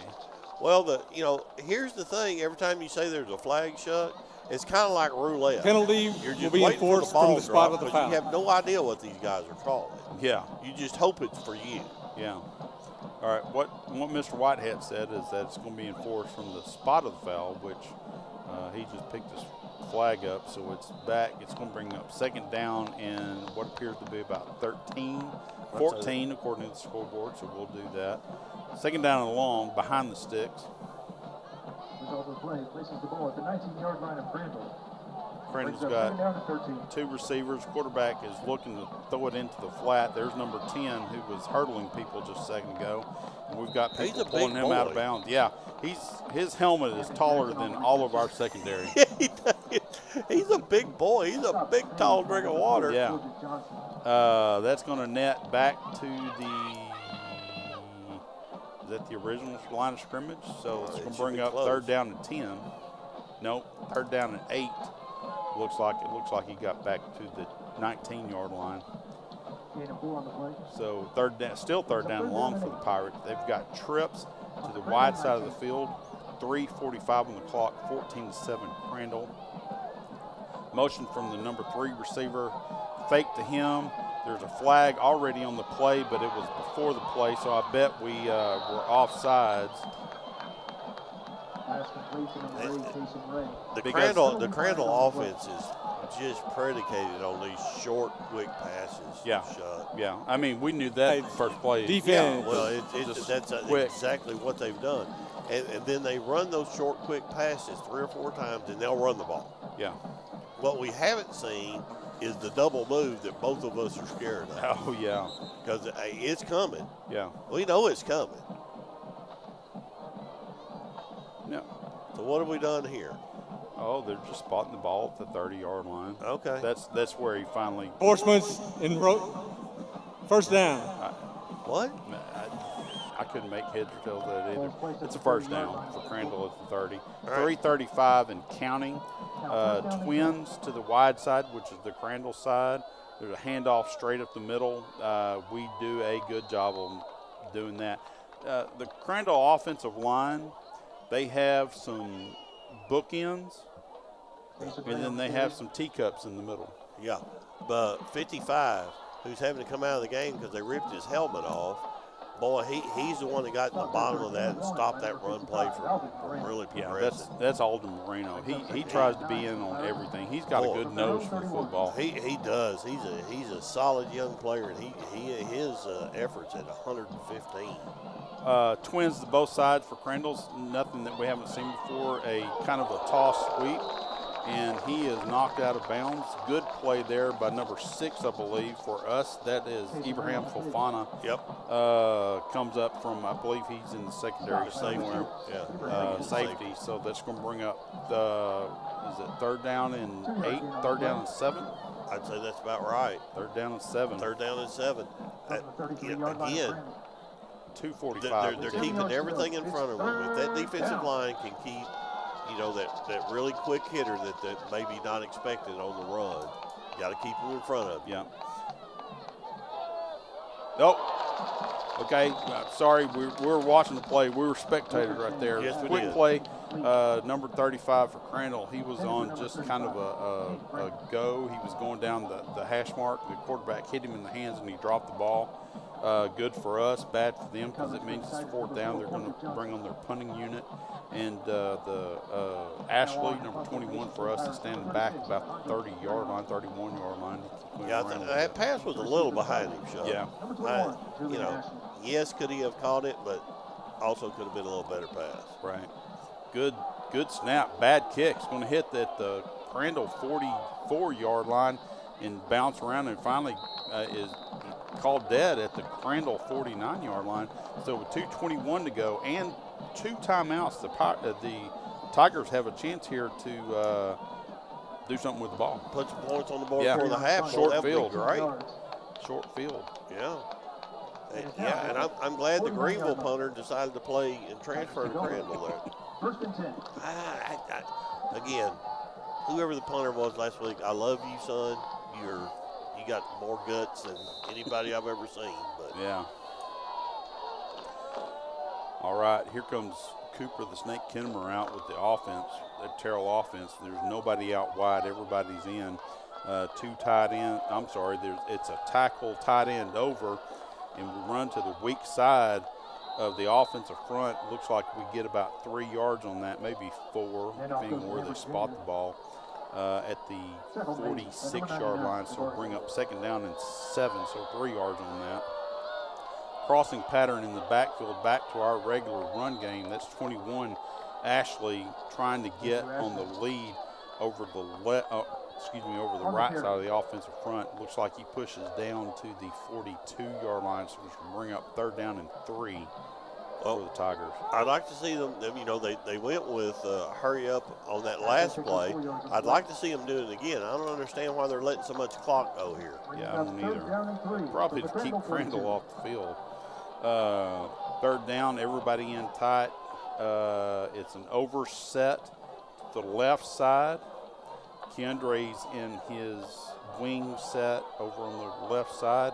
We're going to toss and try to run in between, and it looks like we're short once again. Crandall did a good job on plugging all those holes at the 41-yard line, so it's going to bring up 4th down and 2. Yeah. Ambers saw a little hole, and he jumped towards it, and as soon as he jumped toward it, that hole closed. So here we go on 4th down, though. We're going to go for it at this point of the field. We're in that overset again. Once again, shift from left to right. And Cooper's going to keep it this time, and he's going to get across the 40. Let's see where he spots the ball. He had to get to the 39-yard line. I don't think he got there, I believe they're going to spot it on this side of the 40-yard line, so it goes over on downs to Crandall. Yeah, it didn't quite get there. That's unfortunate for us. 37 seconds left in this half. I've got a thought on that, Jim. What was that? 37 seconds left. It's 14-7 Crandall over Terrell. The way this game started out. Reset the game clock to 41 seconds, please. Okay, resetting the clock to 41 seconds. Yeah. At the beginning of the game, with as quickly as Crandall scored those first 2 touchdowns, I thought we were going to be in a big track meet. Yeah. Well, I think both sides have been running, but they're running the hurdles, and every now and then they're hitting a hurdle, Joe. Yeah.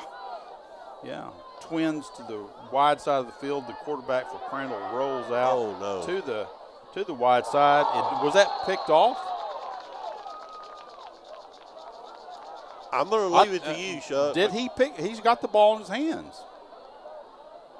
I'm going to leave that to you because I was looking at the guy down on the 30-yard line from Crandall that was wide open. Nobody's saying anything. He sure did come up with the ball, but it's going to bring up 2nd down and 10. It must have been out of bounds. It must have been because he's not making a big deal about it either. I'm talking about Noah Lewis over on the far side of the field.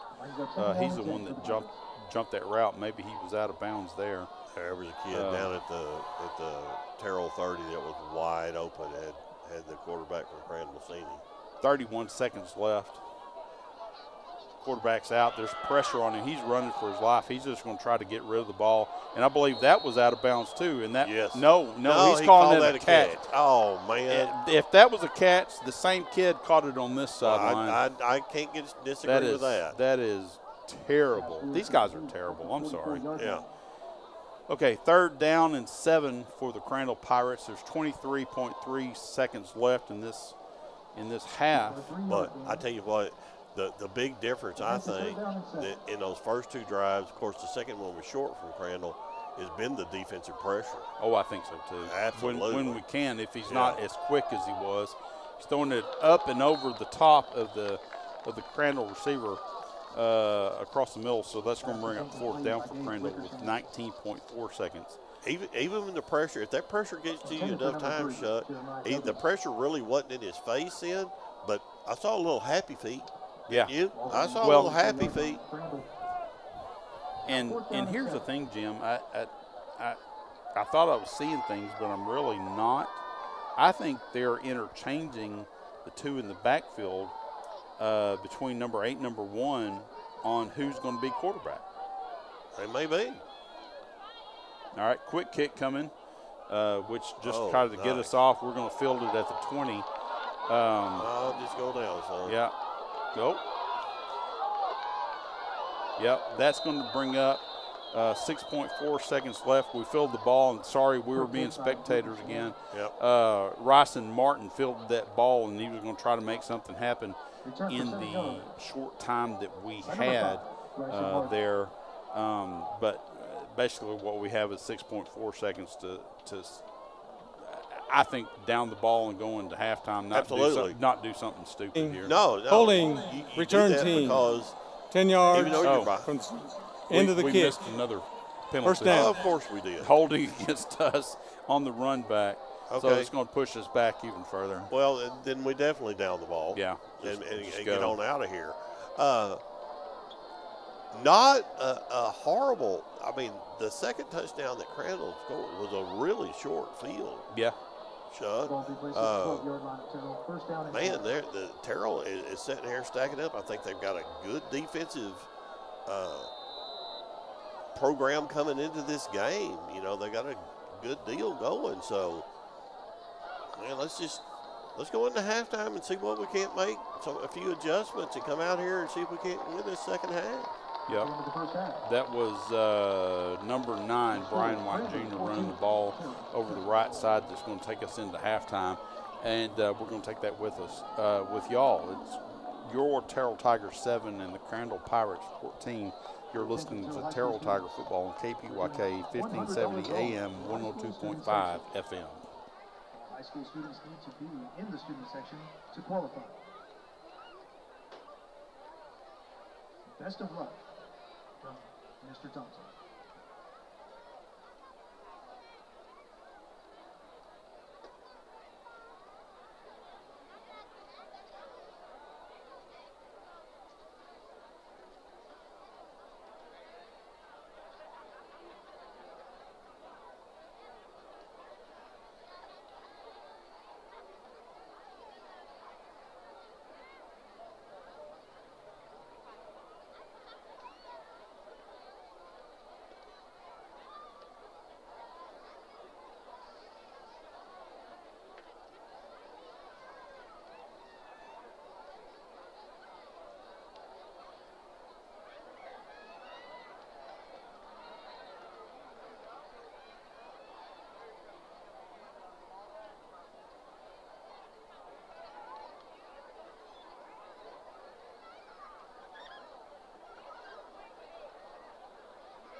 G proudly presents the national award-winning Crandall Gold Dusters.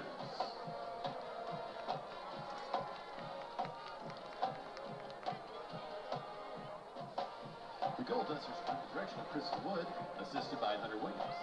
Officers are Lieutenant Addison Carey, Lieutenant Maya Moreno, Lieutenant Georgia Martinez, First Lieutenant Chloe Joyner, and First Lieutenant Ariel Beasley. The Gold Dust of the week is Haven Trees.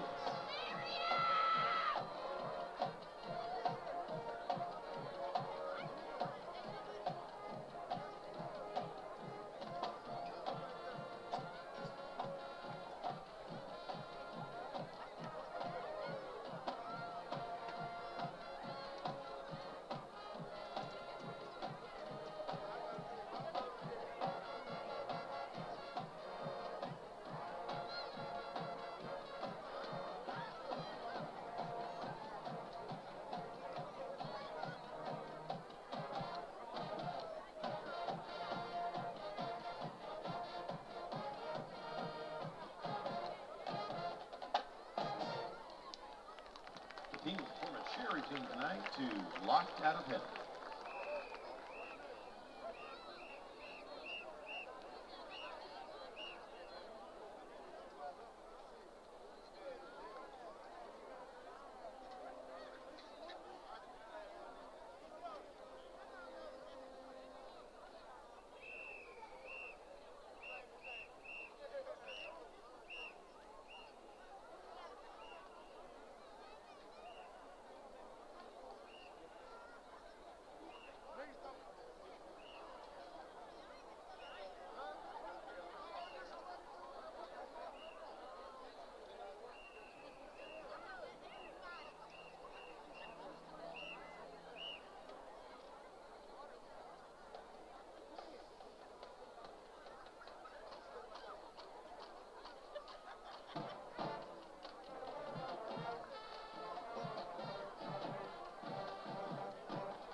Ladies and gentlemen, please welcome to the field your 5A area finalist and national award-winning Crandall Band, the Pirate Regiment. The band is under the direction of Greg Hamilton, Jason Bowie, Kate Steele, Don Lazuka, Tim Bogan, and Molly Smith. Director of Fine Arts is John Nutt. Drum majors are Helen Haston and Ariana Jeter. The band presents its 2024 show, Star-Crossed, featuring the music of Romeo and Juliet by Tchaikovsky and original works by Scott Ward. Soloists include Roxana Mata, Candice Contrell, Fabiola De La Rosa, and Sofia Nava. Drum majors, is your band ready? We hope you enjoy tonight's presentation of Star-Crossed.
Ladies and gentlemen, please welcome to the field your grand champion, Terrell High School Tigerettes.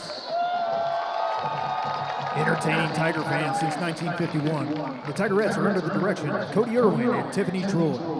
The Tigerettes would like to dedicate tonight's halftime performance to all of those who have been affected by breast cancer. Our hearts are with you and your family.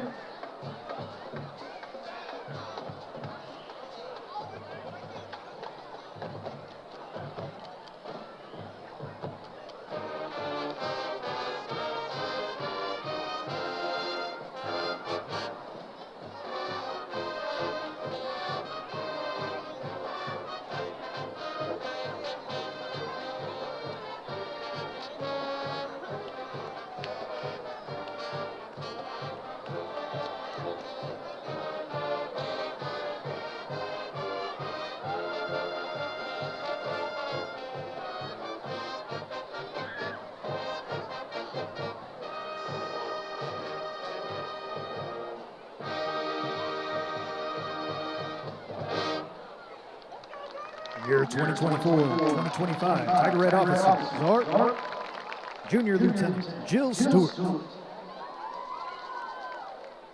Senior Lieutenant Sandra Brown, Senior Lieutenant Brianna Strambler, Senior First Lieutenant Malaya Verdorn,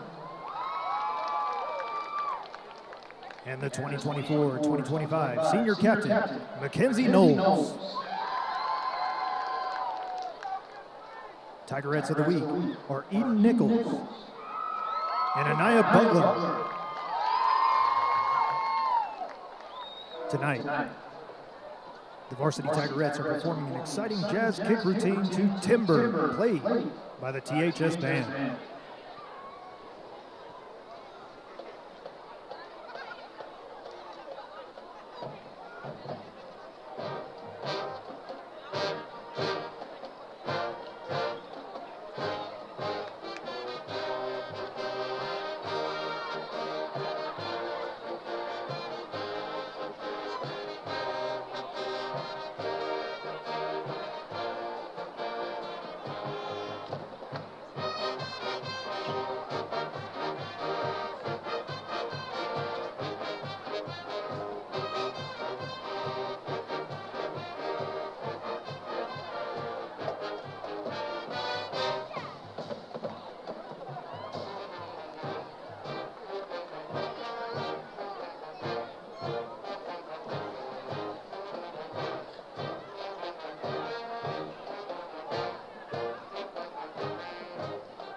Tigerettes would like to thank the Tigerette Support Club, family, friends, the THS Band, Principal Earl Gilmore, Terrell ISD staff and administration, Superintendent Dr. Warnock, and the Board of Trustees, as well as the community and taxpayers for their continued support. We'd also like to thank our sponsors, McCoy's Building Supply and Platinum Chevrolet and Cadillac, for your support and generosity.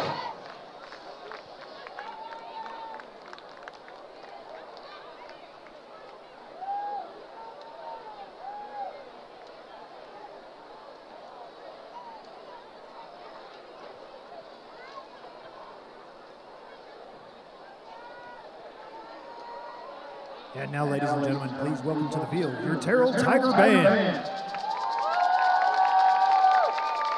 Drum majors of the band are Jonathan Maldonado, Guillermo Flores, Kevin Espinosa, and Vivian Miranda. Band directors of the band are Ashton Carter, Jose Leaños, Leo Chavez, Cordy Collins, and Roderick Boyce. Band members of the week are all senior band members. On the field with the band is also the 8th grade FMS band students. The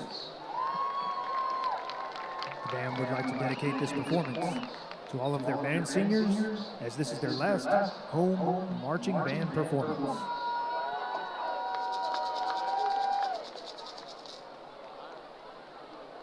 Band, you may begin.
Teachers, and administration for all your support throughout this marching season.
Congratulations to our senior band beau, Luis Ortuño, and band sweetheart, Miranda Torres.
Ladies and gentlemen, here come your Tigers.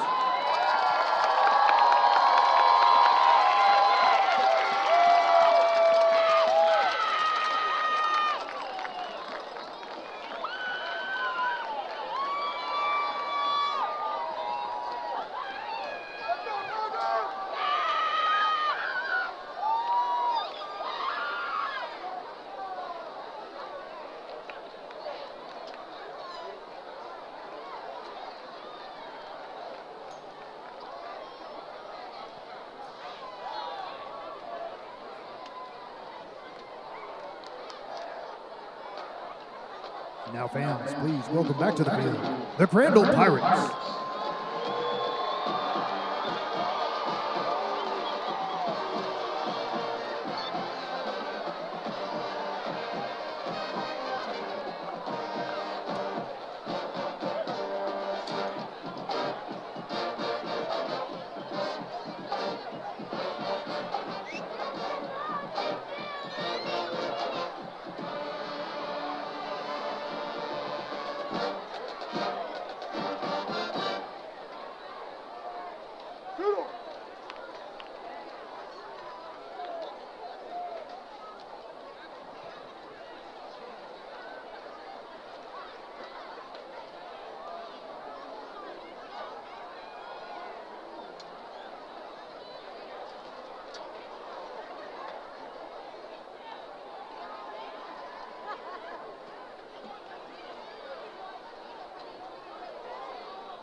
Welcome back to Memorial Stadium, the Studio 101 people in the audio feed. I know y'all can see it, but we're just now turning the video feed. We're just now turning the audio feed up, and Jim and I are talking. And he's using big words that sometimes I don't understand, like discombobulated. You know what that means. Don't act like you don't. All right, but we're about to start the second half. I'm wondering what we're waiting on. There's a Terrell coach walking to the other side of the field, and I'm wondering if the referees have not found their way out of the bathroom, the way they called that first half. Yeah. You know what I'm thinking it is? I'm thinking one of our coaches had to go to the far side of the field to run the chains. That's what we're waiting on. No? Yep. That's exactly what it is. Okay, so we're going to get this underway. It looks like Crandall's going to kick off the second half, so that is a good thing in my mind for the Terrell Tigers, because what we couldn't get done in the second quarter, which was get back on serve with Crandall and using that tennis there to get back to 14 all points here. So it gives us a chance to do that right now and use all that expertise that the coaches imparted into the players at halftime with all the tendencies that they saw Crandall have in the first half. Yeah, what you didn't let me say there, Chuck, is that the time working on the chain game. We're going to let that go in the end zone and take the ball at the 25 as the golden tones of Jim Cooper soothe you at home. Couldn't wait to take a shot at the chain gang again over there. All right. Here we are, first and at the 25. 25. First and goal. Not first and goal. First down at the 25. This is your statement to see what you're going to be in the second half. Yeah. This is your chance to make a statement. I agree wholeheartedly. And we're coming out. We're going to be all tight. Looks like we're going to have tight ends both sides, wing to the left, toss sweep. Wing to the right, toss sweep to the left, and Crandall read that just right. Yeah, Crandall's quick. It's tough to get around to them to the outside. Yeah, there is nothing slow about their entire defensive set. No, not at all. All right, we have one set up wide toward the Crandall bench. We fake it inside with a little fold move from the left to the right. Looks like we pick up the 5 yards that we lost in the first play, make 6 on that, so it's going to bring up 3rd down and 9 for the Tigers. The difference between that run and some I've seen earlier in the year, I thought he was going to go for a lot more than that, Chuck, but they just get a hand. They get a body there, they get a shoulder there, just to stop that play just from in the nick of time from really opening up into something. Yeah. They need to take advantage of something that Crandall's doing defensively and make something happen. We have moved the ball tonight, running the ball, which is great.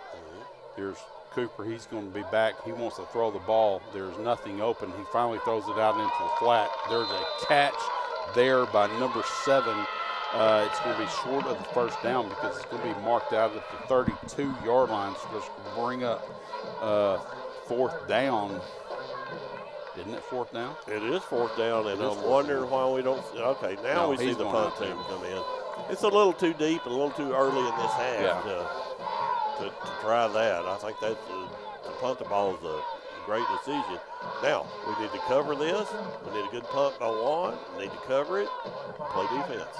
Not exactly what I wanted to see, but you're exactly right. Crandall has nobody back to receive this ball, so Juan's going to get a kick, and it's a good kick. It's not a spiral, but it does its job. It's going to hit and bounce down and out of bounds around what appears to be about the 24-yard line. Let's see where the striped shirts actually want to place that.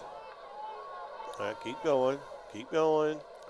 That's right inside the 25. Yeah, that's not a good spot. But I don't think so either. That's all right. Now it's them starting at the 25. Terrell's defense has got to do exactly what they did from the 7-minute mark of the first half on. Keep the ball in front of them. Keep the people, they make these catches, make them just for short yardage, short gains. All right, Twins for Crandall out towards their bench. It's a handoff over the right side of the offensive front. We do a decent job on keeping that a minimal gain. Looks like it's about 2 yards on that, so Crandall's going to have it second down at 8 from the 28-yard line. That was a good tackle by number 66, Zamonte Smith. Yeah, that doesn't. He said wide receiver defensive back. Maybe it wasn't 66. That might be a little off. There's a quick out to the number 2 receiver, and that they're going back to that quick passing game for Crandall. They're going to move the sticks. He was finally run out of bounds. It appears to be about the 42-yard line, so first and 10 for them from there. Well, it was that quick pass that they've been throwing all night. The thing was, the defensive back wasn't able to square up on him immediately. There is a flag down. They were trying to go quick. They were going to fake the handoff right and then come back and for the snap, false start, left offense, and then run to the 5-yard right. penalty. But there was First a down. procedure penalty against Crandall, so it's going to be back them up. So it's going to bring up that same first down, but yet 15 yards this time. Yeah, well, that's okay. Terrell needed that little break. It gives them also a breather because you're right. They were trying to run that kind of with a little bit of tempo there. Which they did a lot in the first quarter. There's your quarterback back. Motion from the number 3 receiver all the way across. They're going to try to throw it into the flat, which he overthrows everybody. And that's good. That's going to bring up that second down at the same 15. Well, he wasn't able to set up number 55 again. Man, his motor runs the whole time, doesn't it, Chuck? Yeah, Moreno. Yeah, he was out there chasing him, and just that little bit of chase is enough to make a good quarterback throw just a little bit off.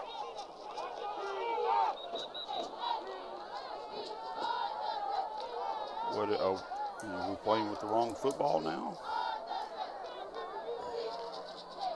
Yeah, they had the Nerf out there for a little while there, Chuck, and they decided they'd go back to the regular football. Yes. All right, Twins set up to the wide side of the field for Crandall. 9:37 left in this third quarter.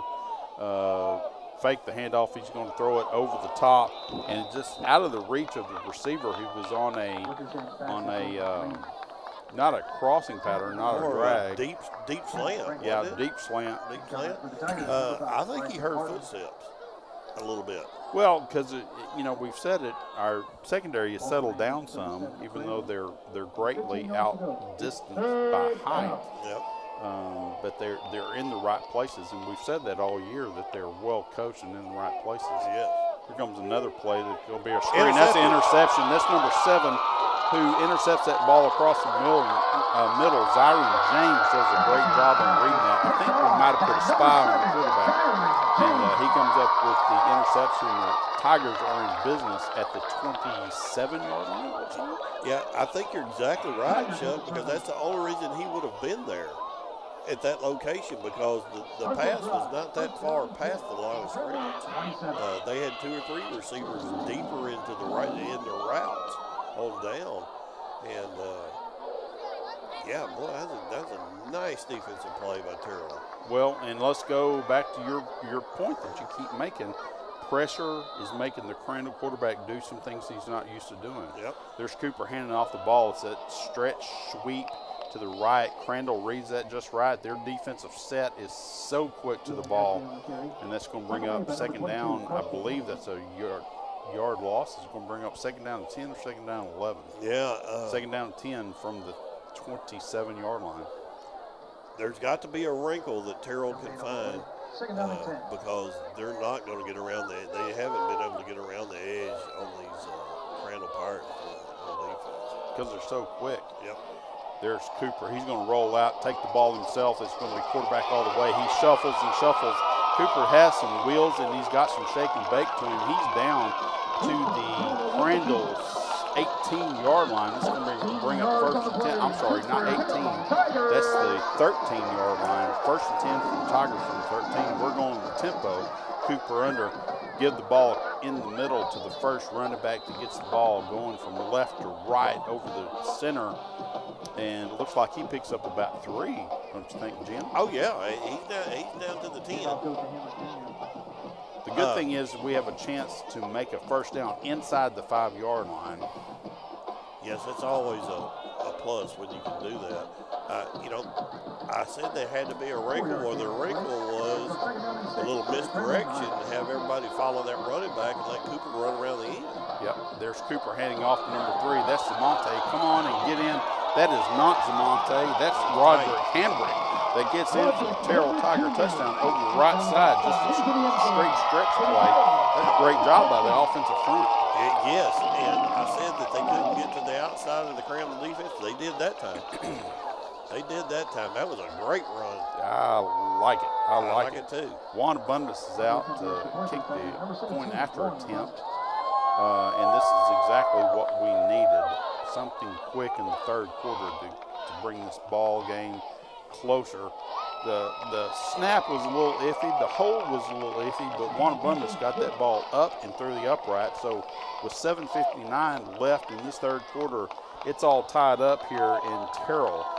It's your Terrell Tigers 14, the Crandall Pirates 14. You're listening to Terrell Tiger Football on KPYK 1570 AM, 102.5 FM, and Studio 101.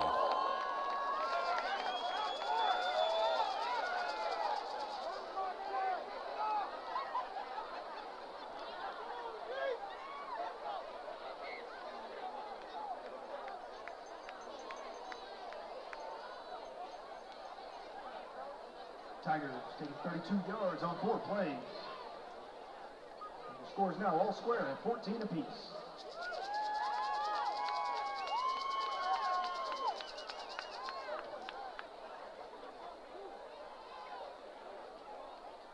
What's up there?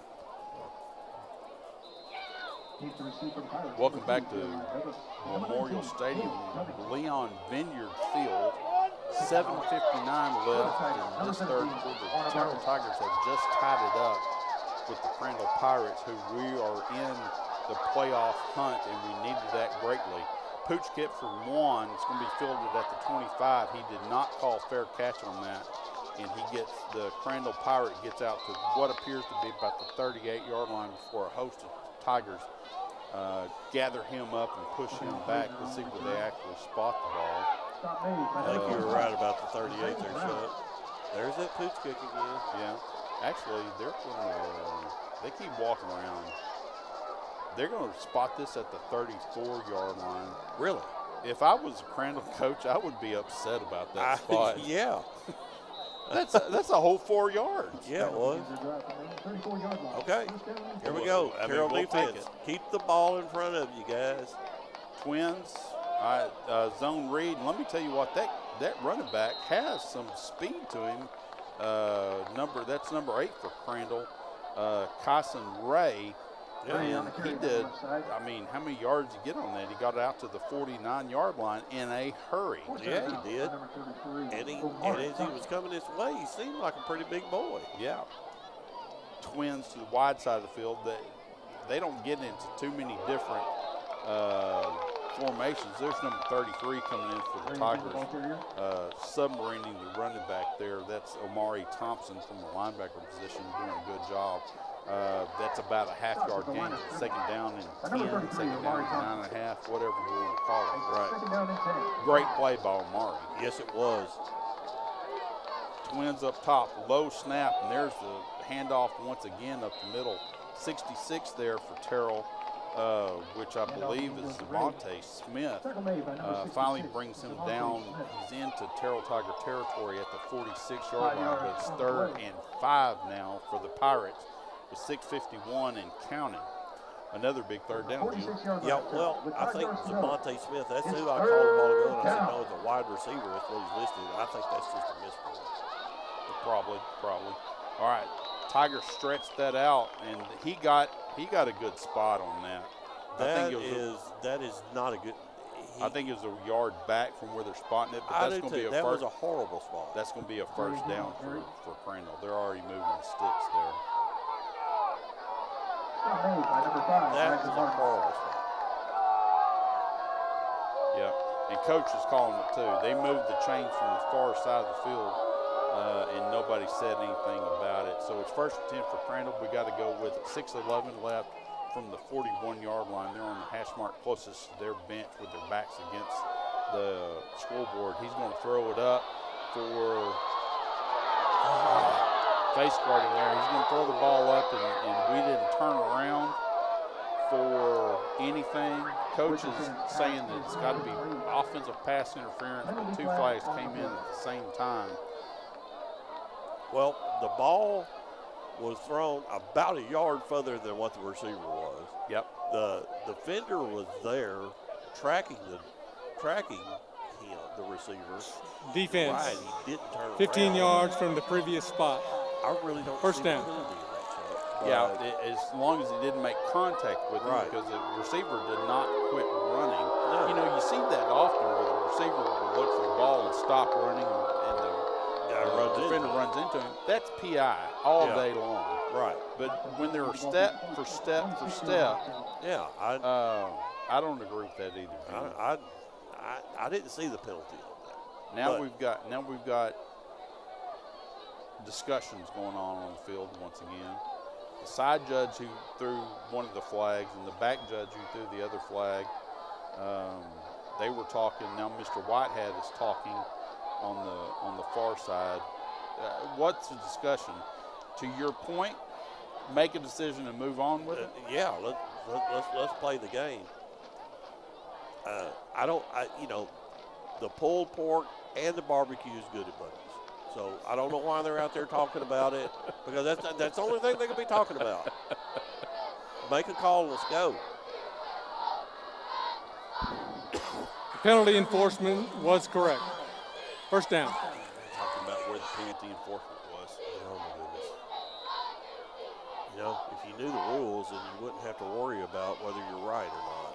All right, first and 10 for the Pirates, 5:59 in this third quarter, and there's number 2 receiver going in motion, fake to him and give to the back, who is bounces through the line and gets to the second level. We finally stop him, but I think it's about 6 yards down the field at the 20. Number 24. Yeah, that bring up second down at about 4. Well, they marked him short, 21-yard line, so second down to 5. Chuck, either our eyesight is going or there's something really crazy about these marks. There's something really crazy about these marks. Handoff, just a straight handoff up the middle to the running back for Crandall, who's that big kid back there. He moves the whole pile there as he gets to the second level, and he's down to what appears to be the 14-yard line. So another first down for Crandall. They are on the move, and this time they're doing it. They're mixing it up between runs and passes. Yeah, right now they found something on the ground just with running between the tackles. Yeah, they're not changing formations very much. There's another handoff directly up the middle, and that's a hard run. Finally brought down inside the 5 at the 2-yard line. That kid is running with purpose. He is, and Chuck, it's very concerning that we've had 3 runs in a row right there between the tackles, and Terrell's seen the worst of it on all 3 of those runs. First and goal from the 2 now for Crandall. And another handoff to number 8 in the backfield, and he's going to get his way down to the. There's no signal for touchdown. Oh, he fumbled it. It's a touchback for Terrell. That was it. The far side referee called a touchback. Well, I promise you the Crandall coaches aren't going to like that. They're not arguing it, though. Not a one of them. Okay, well, then I guess it was something that was just blocked from our vision, because he looked like he was running and stopped at the half-yard line. They must have popped the ball back out, went into the end zone, and fell on it. Now, here's the deal. The line judge on the far side of the field called it a touchback. He motioned for touchback. So it's got to come out to the 20. I'm just wondering where that guy's going. He might be lost. Okay, finally, out to the 20. All right, so big break for the Terrell Tigers right Yes. there, Jim. That changes things drastically. Tight end wing to the right, Kendry's there. It's going to be I thought it was going to be a stretch handoff, but it is not. I got lost in the play. It actually was a handoff to Roderick Hambrick, and looks like he gained maybe 1 yard. So let's go with second down and 9 from the 21-yard line. Roderick had a little bit more room than that and just lost his footing a little bit on that as he was trying to make a little cut. He lost his footing a little bit. We know that's what the Terrell offense is. Just like we said down here on this end, we need to find a wrinkle or something because the interior line of Crandall has done a pretty good job defensively. Yeah. Tight end wing right, two in the backfield behind Cooper. No. Bad pitch back, and it's going to be a big loss for the Tigers all the way back to what appears to be the 9-yard line. Terrible turn of events for the offensive backfield. This can bring up third down at Kings Creek for the Tigers at this point. Yeah, that was unfortunate. So this drive has unraveled. Let's try to make something positive here, give Juan a little bit more room, and let's flip the field. Cooper's back. He's going to roll out. He wants to throw the ball, and he does. We got a streaking Ryan Martin down the sidelines, and there is hand play with no flag. And now the back judge is calling it uncatchable, which they should have done on the far side of the field. Let's be homers all night because that was terrible. If you're going to call it on one side, you got to call it on the other side. Agreed. At least be fair with your inconsistency. And here's the thing. They're hand fighting. Defenders pulling on him. Of course, it's going to be overthrown. Right. I don't know how you could call that an uncatchable ball. Yeah. All right, so Crandall has scooted up. The punt returner is at the 41-yard line. He's expecting, and that's terrible. Yeah, that's going to be a safety for Crandall because the ball goes over the top of Juan Abundance's head. It was a tall snap, so it's going to net 2 points for the Pirates, plus they get the ball back. Yep. A safety is one of the most penalizing things you can have, Sean, because they get that 2 points and then you get the free kick. That was something that the Tigers did not need to happen. Right. I agree with you. So here's the deal. The free kick comes at the 20-yard line. So it's not like they bring it out to the 40-yard line and kick off from there. It's way back. Right. And do you you get to think either, he's going to kick it or punt it? I think he'll kick it because I'm not sure. But that is the option. You can that kick is it the or option, pump it, right? If I were one, I would kick it. I wouldn't punt it. And now's the time. You know what? Defense made a play. We had a fumble recovered in the end zone. Right. Okay. They stopped us on the 6-inch line down here. It's going to be that type of game, Chuck, with 3 minutes left here in the third quarter. It's going to be that type of game for this last 3 minutes in the fourth quarter that just these little things are going to make a difference. Your coverage team has to now really step up and not give them a really, really short field. Right, 16-14, Crandall Pirates over the Tigers holding that safety right now. Juan Abundance has the ball teed up at the 21-yard line. It looks like he's going to take a long swipe at this and try to kick it as deep as he can, and he does. It's going to be fielded at the 22-yard line of Crandall, and the returner is going to try to get what he can. And he's finally run out of bounds at the 40-yard line, so not 41-yard line. Where's he going to spot the ball? He ran out of bounds at the 41-yard line. He's going to spot it at the 43. Evidently. Okay. Here's the deal, though. Not horrible. Not horrible. It's not a true short field, but defense got their work cut out for them. Yes. 3:08 left in this third quarter. We have lots of football left, and we're still having chain crew issues. And once again, handoff to the running back in the backfield.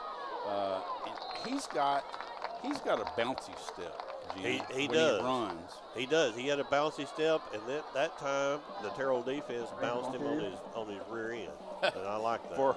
For a no gainer, second down in that same 10, 2:48 and ticking in this ball game. Crandall's on the 43 on the hash mark closest their bench. Their backs are against the scoreboard or the cemetery. And Twins out here.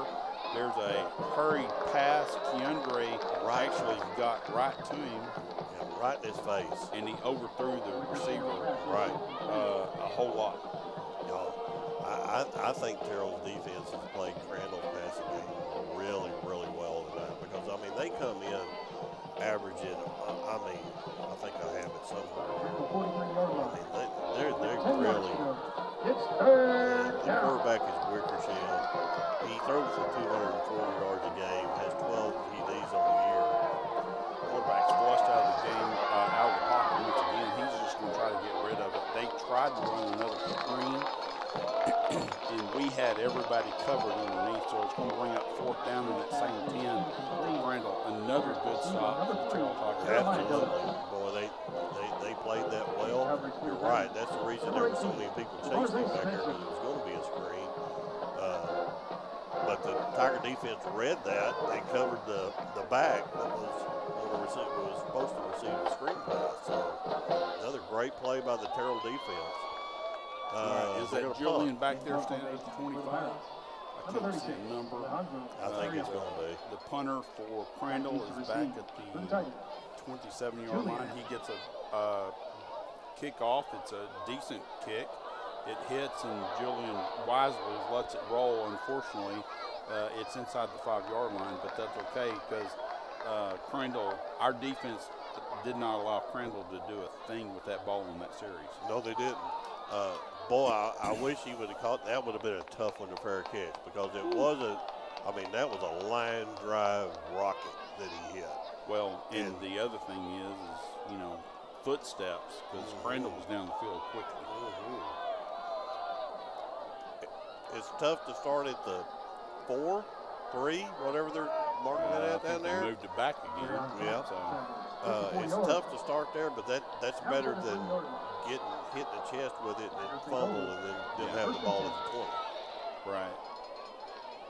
First and 10 for the Tigers from the 3-yard line. 2:11 in the left and third quarter. 16-14 Pirates over the Tigers at this point in time. Straight handoff in the middle. Crandall has had that bottled up most of the night. Looks like there's going to be a minimal gain, if any. Not, they're going to give him a little bit, so let's call it second down and 9. Well, and Chuck, with your back to the goal line like that, you're going to have to be somewhat conservative. You don't want to get crazy, that's for sure. Yeah. But I think they're going to, even though they've done a good job, I think you're going to have to try to get it to the edge. Overset once again. Cooper fake tosses it to the right side. And once again, Crandall has him all bottled up. It looks like he gets maybe another yard out of that, out to the 6-yard line. So third down and 8. Oh, they're giving him a little bit more, so third down and 7. For the Tigers. I think you're right on, Jim, that you don't do anything overly No, but it would be nice to get somebody out to that outside and see if we couldn't pick up this first down. That would be nice to get out of the shadow and let go. See, we're outnumbered. Oh no.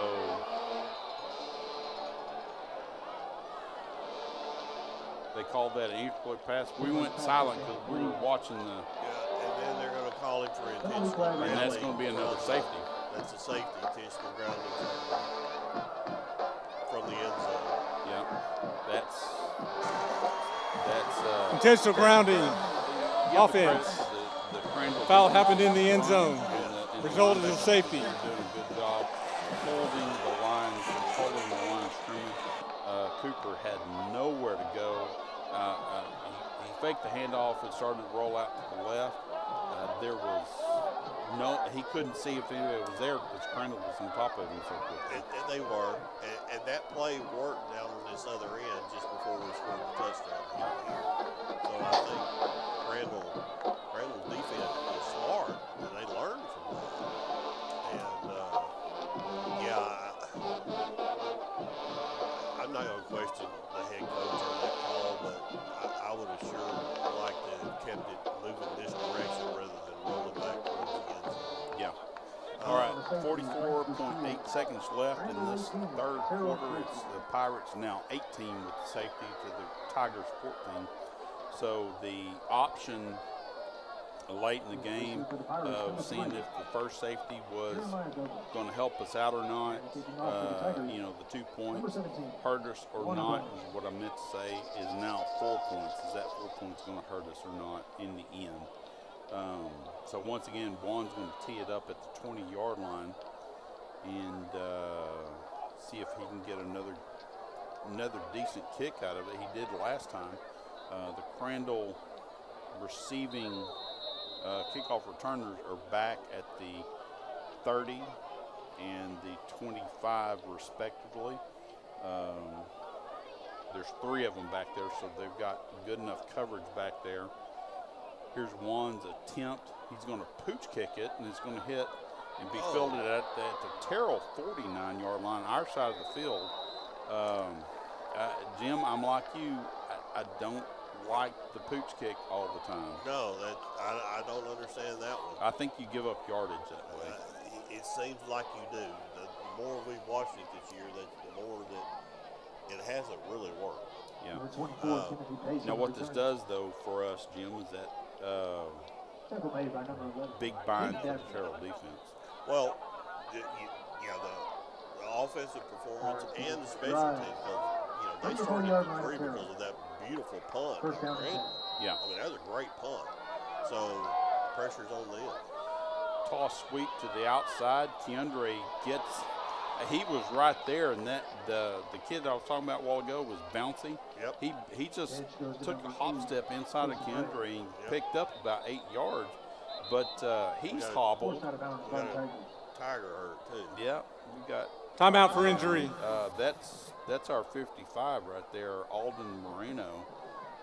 He's popped up and he's coming off, so it's not something big and bad for him. Yep. He'll have to come out of the game for a play. Yeah. This, here's the thing. Terrell defense stiffens up. Just roll with me here a minute. Crandall kicks a field goal. That's 7 points. It's the same thing as having scored a touchdown. Correct. Just because we've had these few miscues on offense does not take us out of this game whatsoever. Correct. Well, and I'm going to become more and more of a cheerleader because I'm getting tired of hearing these Crandall news next door. Fake toss, and he's going to throw it up. I hope we look for the ball this time. If we do not look for the ball, we intercepted the ball. Oh my gosh! I thought the Crandall player came up with that ball. And I think that's Noah. Is that Noah Lewis, number 10? Wow! He took the ball away. Yes, he did. It didn't look like he was looking back. I think the receiver called it. He took it away from him. I think he did too. Now the Crandall coach is in the ear of the side judge over there going, how can we call that? Where's Mr. Whitehat in all of this? Because he needs to be over, helping out with this. But you know what? They've already called it the interception for the Tigers, and they have it back marked at the 20-yard line. And it was an interception because he popped up with the ball. That's correct. But, man, that receiver had that ball in his hand and he just took it away from him right there in the end zone. There you go. Put the pressure on them. Put the pressure on the defense. 18.9 seconds left in this third quarter. This is going to come down to it, Jim. Yeah. I like it. We got some breathing room here. Here's motion from a slot. That is number 21, and he pops the ball out. Crandall poked the ball out, and they pick it up, and they try to, they turn it around. He finally run out of bounds. I'm not sure where they're going to mark the ball. What a turn. Wow. This game the ball's marked at the 16-yard line. You know, the freshman was making a good run and had, 4 or 5 yards? Yeah, and he got poked out from behind. And somebody came up from behind him and just batted that ball forward. Yeah. Now, Crandall's going to they've got a flag on the sideline because they're going to get first of all, they're going to get a sideline warning, if not a penalty, because they all ran on the field. Sideline warning. Yeah. Yep. Crandall. Yeah. It's a warning first, and the second one's going to be the penalty. So, okay. Well, what put the pressure back on the Terrell defense. Yeah. 2 turnovers in about 10 seconds. Yeah. Hey, it's left hand. It's going to be over there. Left hand. Almost to the corner. Yeah. Man, you keep them out of the end zone here. Just keep them out of the end zone. Yeah. If they get that field goal, then it's all right. 16-yard line is where the ball's going to be spotted for the Crandall Pirates. 1st and 10 with 9.6 seconds left. Crandall 18, Terrell 14 at this point in time. Excuse me, I've got cough going on. There's the running back in the backfield. Oh, he's number 8. He's going to run over everybody. He steps. He doesn't run with a lean, but he's so shifty. Yeah. It's like you can't get a good line on him. You can't get a bead on him. It's like trying to shoot a dove. You know, as soon as instead of shooting skeet, where they fly true, it's a dove and it starts bouncing. All right, defense. Now, second down. It's second and goal from the 4-yard line. That's not right. First and goal. It's first and goal. He got a first down. Yeah. There's number 8 right there, and he's going to be in the end zone for a Crandall touchdown right as the quarter ends. So they'll get a chance to kick this PAT. And Crandall's getting chippy in the end zone. But you know what?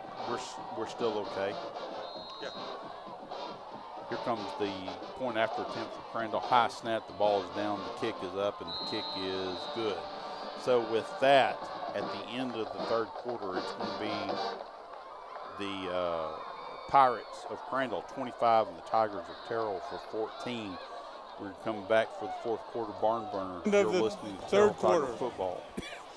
KPYK 1570 AM, 102.5 FM, and Studio 101.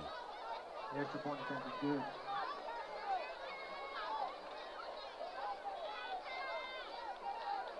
Score is now Crandall 25, Terrell 14.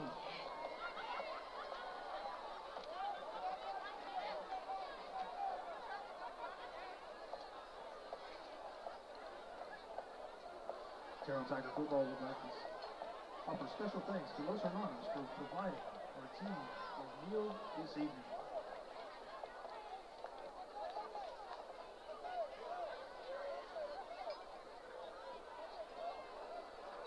Los Hermanos, a local favorite.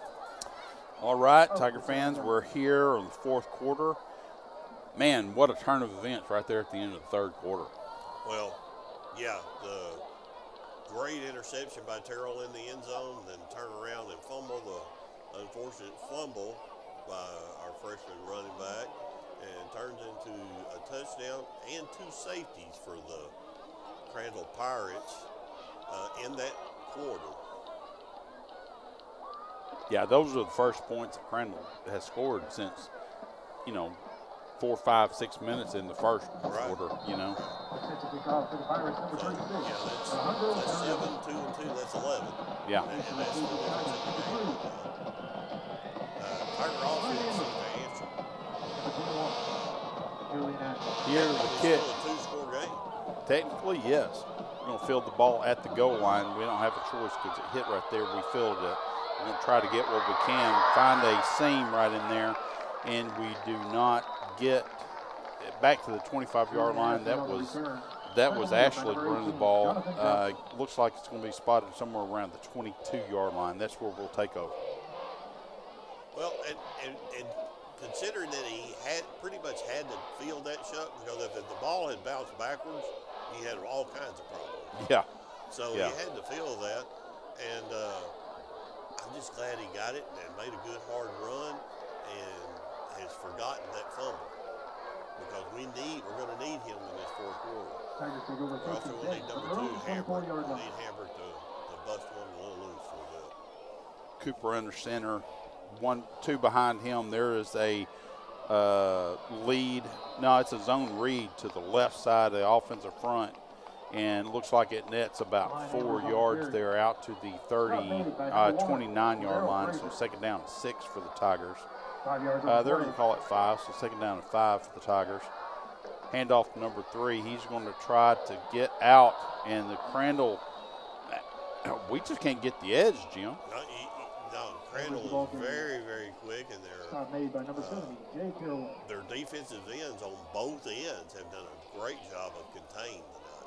Third down and 10 now for the Tigers. We have one out wide towards our bench. The ball is closer to we have twins up top. There's Cooper going to take the quarterback keeper, and that goes nowhere. The Crandall defensive front is owning the Terrell offensive line right now. Right, yes. The Crandall defensive scheme is absolutely filling every gap. And like I said, the defensive ends have done a tremendous job at contain, because they don't always make the tackle, but they're pushing them and making them make the cuts 4 or 5 yards deep to try to get around the corner. And then the safeties and everybody come up and cleaning it up. Crandall's defense has just done a tremendous job. Here's one abundance for the punt. This is a high punt. It's going to hit about the 49-yard line and take a sideways bounce at the 49-yard line for Crandall. So they're on half the field basically. Well, and but all this second half, it's felt like the pressure's been on the Terrell defense. Well, because it has. Huh? Because it has. Yeah. And here it is again. And they gave up a touchdown on that last one. Obviously, it's a very short field, but it wasn't on just a one-play deal. The running back for Crandall has been making some positive gains all through this half. Twin sets toward the Tiger bench. There's the handoff to the Crandall running back. He has no twitch in him right there because the Tiger defensive front ate that up. That was Sean Lee, number 51. One of the several Tiger defenders getting in there and making a tackle. Sean Lee is the backup for Alden Moreno. I wonder if he got, he came off the field hurt a while ago. Quarterback almost lost the ball.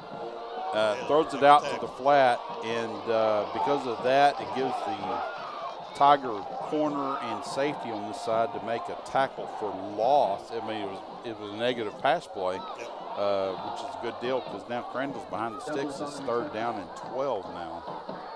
Yeah, the quarterback balled the ball before he could get it out there that quickly to the receiver, so the receiver had to sit there and wait, and that gave the Tiger defensive backs a chance to get up there real close and tackle him for a loss. Twins to the top side of the field for Crandall. They're checking with the sideline, just moving a couple of people around, changing the play a little bit. My guess is going to be a quick pass out to the flat, and that's it's across the middle. We did not read that very well. The receiver is still on his feet, number 3. He's doing a great job for being a receiver. He finally pushed out of bounds. Where do you say that is? About the 9-yard line? I'd say that's about right. We missed that in the secondary and allowed him to get in a quick in route. Quarterback put it right on him, and the rest of that was all receiver run. I think that route's been there a lot of the night, Chuck, but it's the first time the quarterback's had time to really throw it. Yeah, there's the running back play, just a straight give right there for Crandall, and the defensive front does a good job bringing him down once again. It's going to bring up 2nd down and 10, but there is a Crandall player on the field. So with that injury, we'll go ahead and take a break. You're listening to Terrell Tiger Football on KPYK 1570 AM, 102.5 FM, and Studio 101.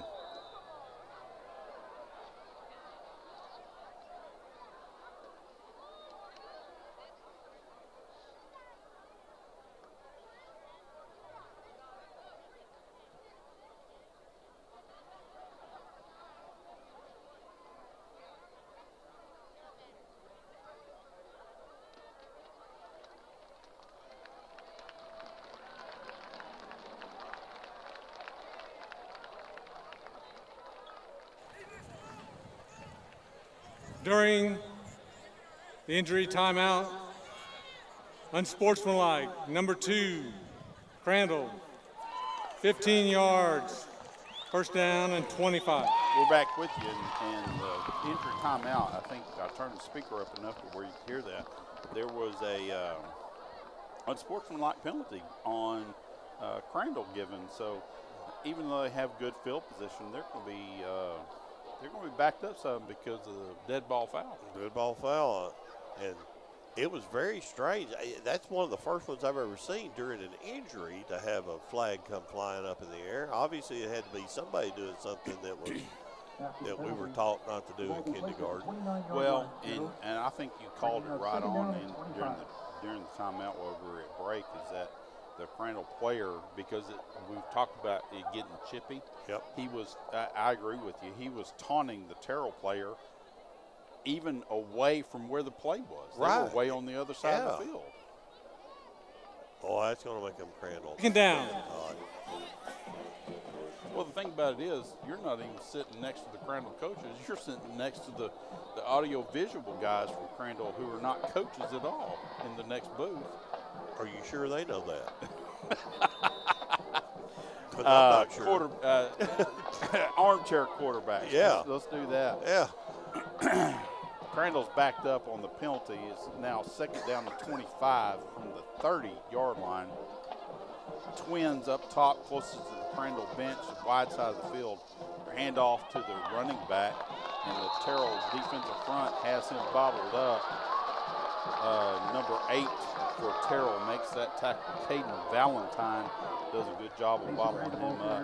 And the Crandall running back wanted to foul on Caden for pushing. Yeah, but Caden just turned around and walked right back to the huddle like you're supposed to. Yep. So now it's 3rd down in that same, well, it did have 25. Now it says 26 on the scoreboard. And I never second guess Jasmine. 8:20 and ticking in this ball game. That's, there was movement and there was a flag. Yep, it's going to be a false start on Crandall, so they're going to be backed up even more. Well, this is a good turn of events for Terrell. False start. They can get the ball back without any more. False start. Offense. 5-yard penalty. 3rd down. For sure. Hey, did you ever finish that Tres Leches quick? I did finish that half piece, and that's all I needed, Chuck. That was pretty rich. How did you like it? It was very, very and good. Everything. You know, all the food was great. 35-yard line of Terrell.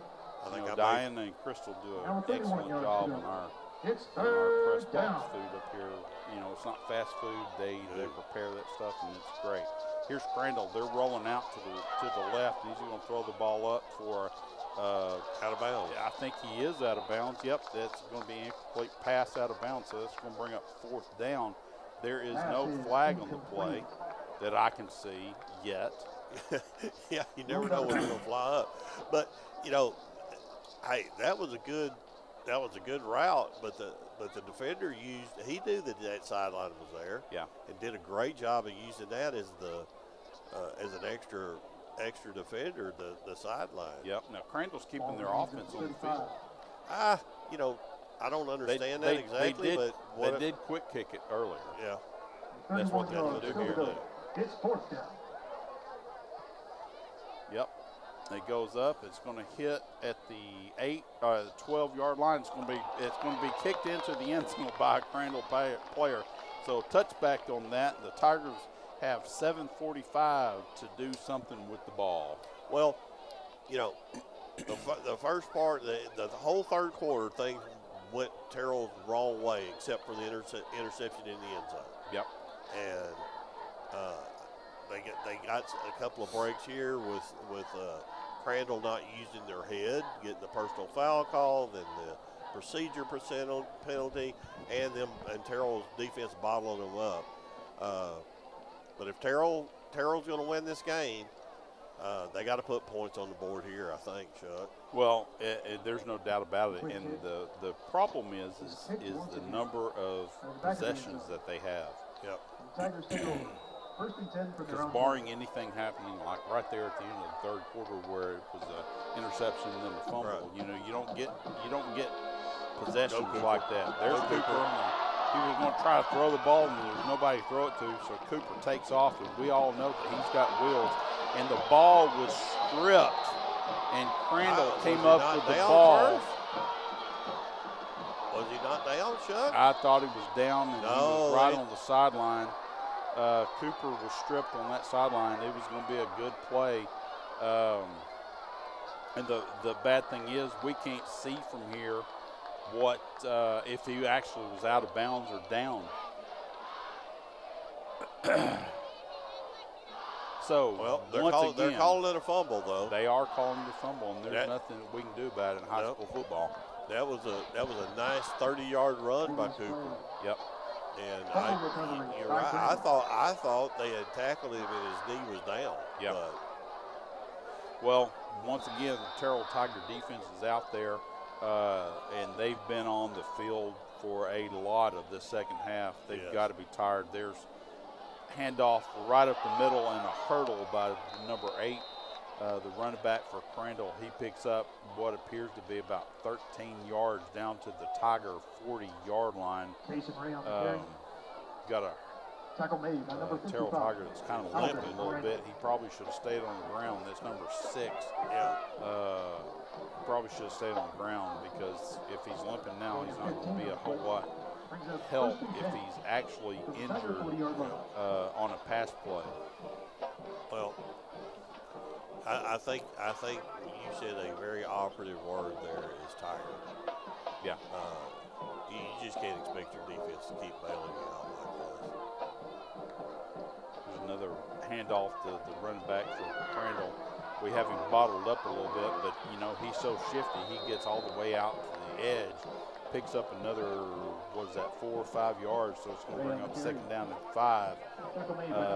The clock keeps ticking, 6:35 in ticking, and Crandall is not in a hurry to do anything with this football. No, and they're smart not to be. I mean, they're playing it smart, just running that clock. Because, like I said, it's a 2-score game. Terrell's going to have to score twice. Right. And honestly, they don't have enough possessions left. Not unless you get a turnover right here.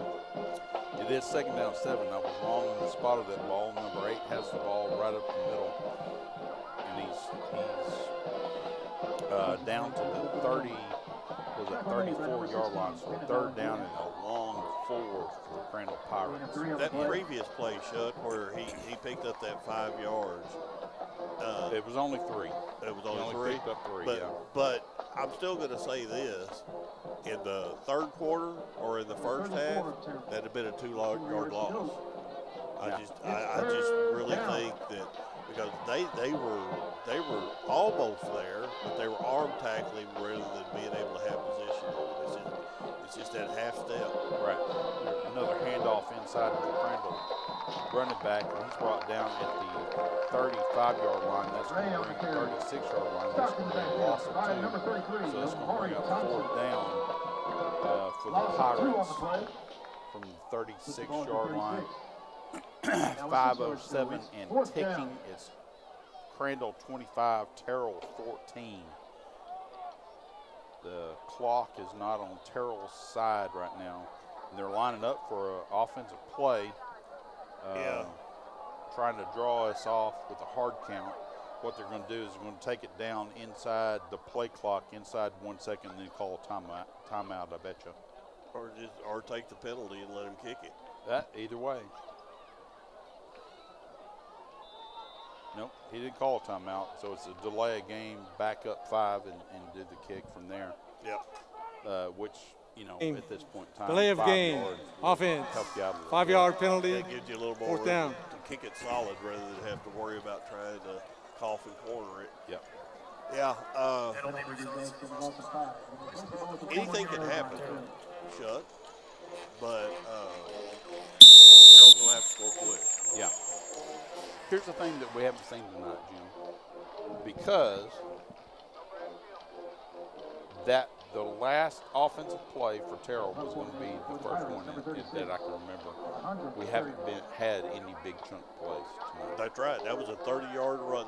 The big chunk play we had was the touchdown down here. It's a good punt. It's going to hit at the 12-yard line and take a Crandall bounce inside the 5. It's going to be down at about the 1-yard line. So Crandall played that just right. Yep. And Terrell got hurt. Looks like he is. He's pounding the ground. Officials timeout for injury. While the trainers come out, we'll go ahead and take that break with them. You're listening to Terrell Tiger Football on KPYK 1570 AM, 102.5 FM, and Studio 101.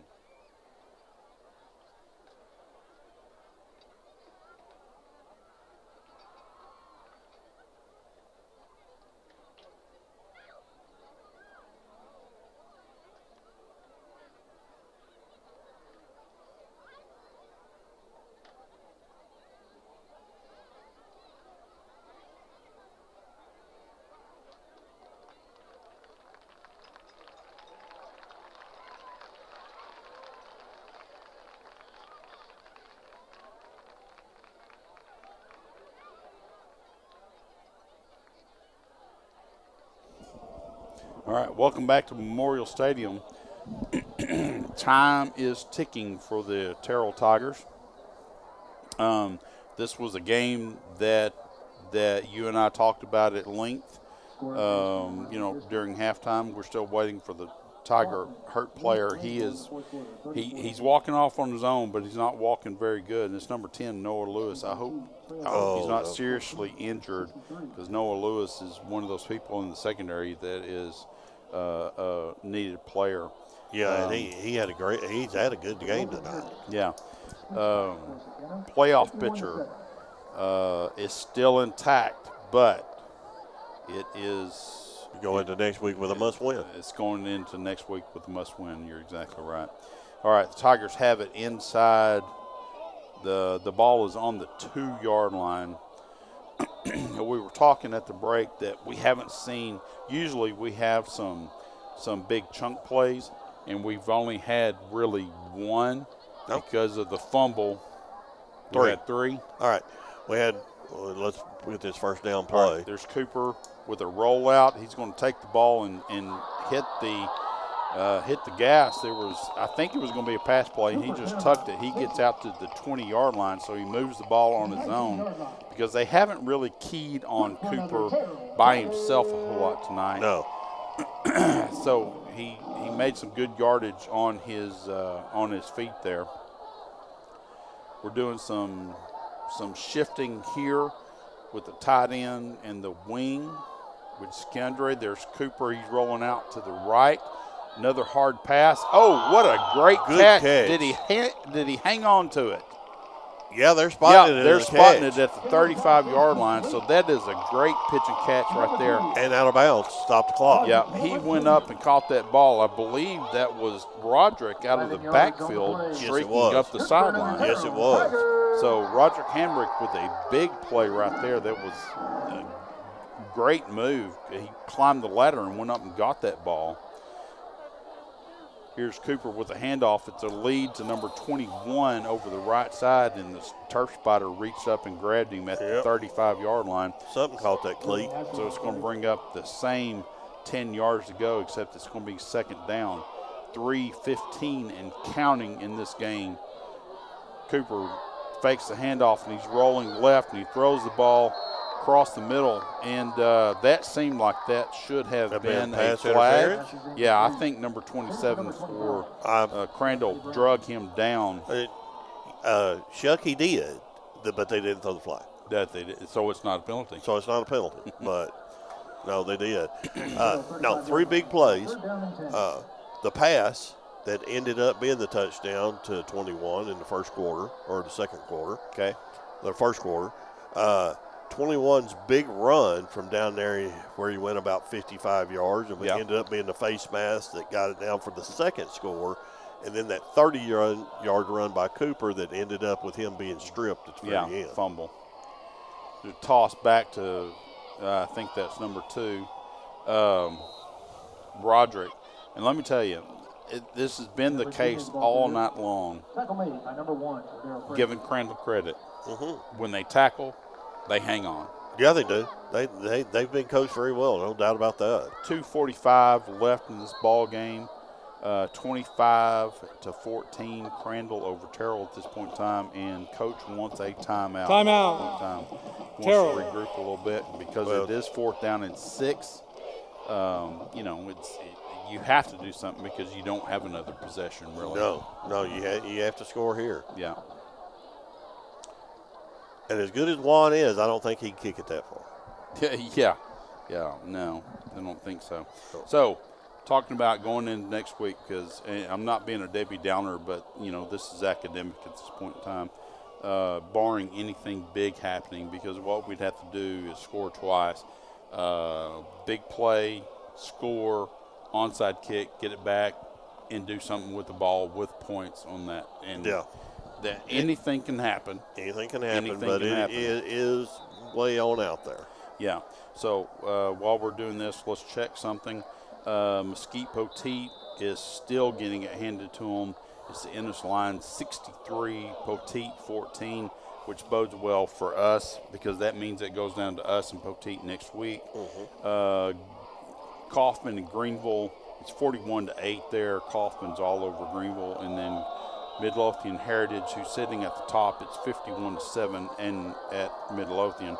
There's Cooper. He's rolling out, and he's going to throw the ball across the middle.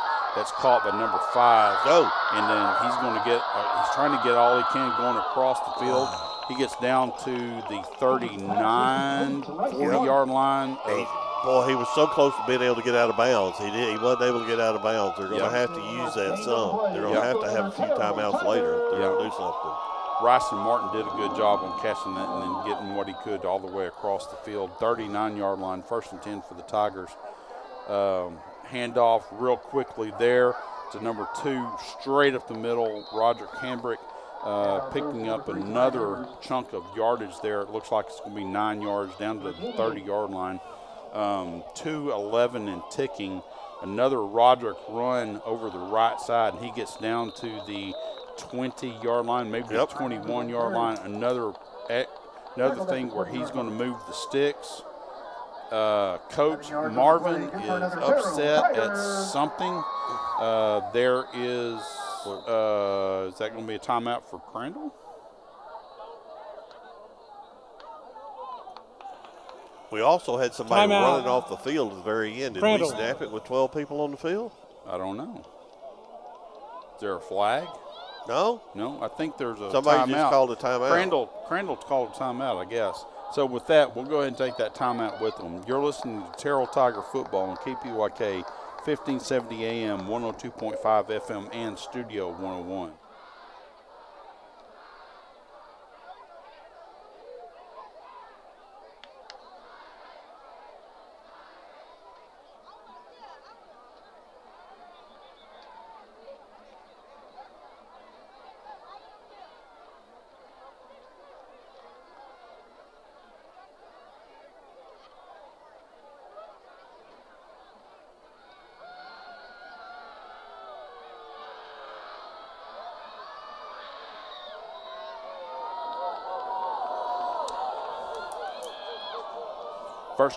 First down play from scrimmage. Cooper's back. He wants to throw the ball. Nobody to throw it to, so he takes off, and he's going to get out of bounds at the sticks. It looks like it's about the 12-yard line, so that's going to stop the clock. That's going to save another timeout. The plays coming in from Coach on the sidelines. We are moving the ball right now with some chunk plays. Well, they're not giant plays, but they're 10 or 12 at a time. Yeah, I mean, we're moving the sticks and getting on down the field. 12-yard line, 1st and 10. There's a stretch lead play, and we just can't cut back. There's a face mask right there. It's going to be on Crandall, and that's going to be with a penalty that should stop the clock. That's a personal foul. Foul. Face mask. But Coach wants a timeout anyway, so half the distance, automatic first down.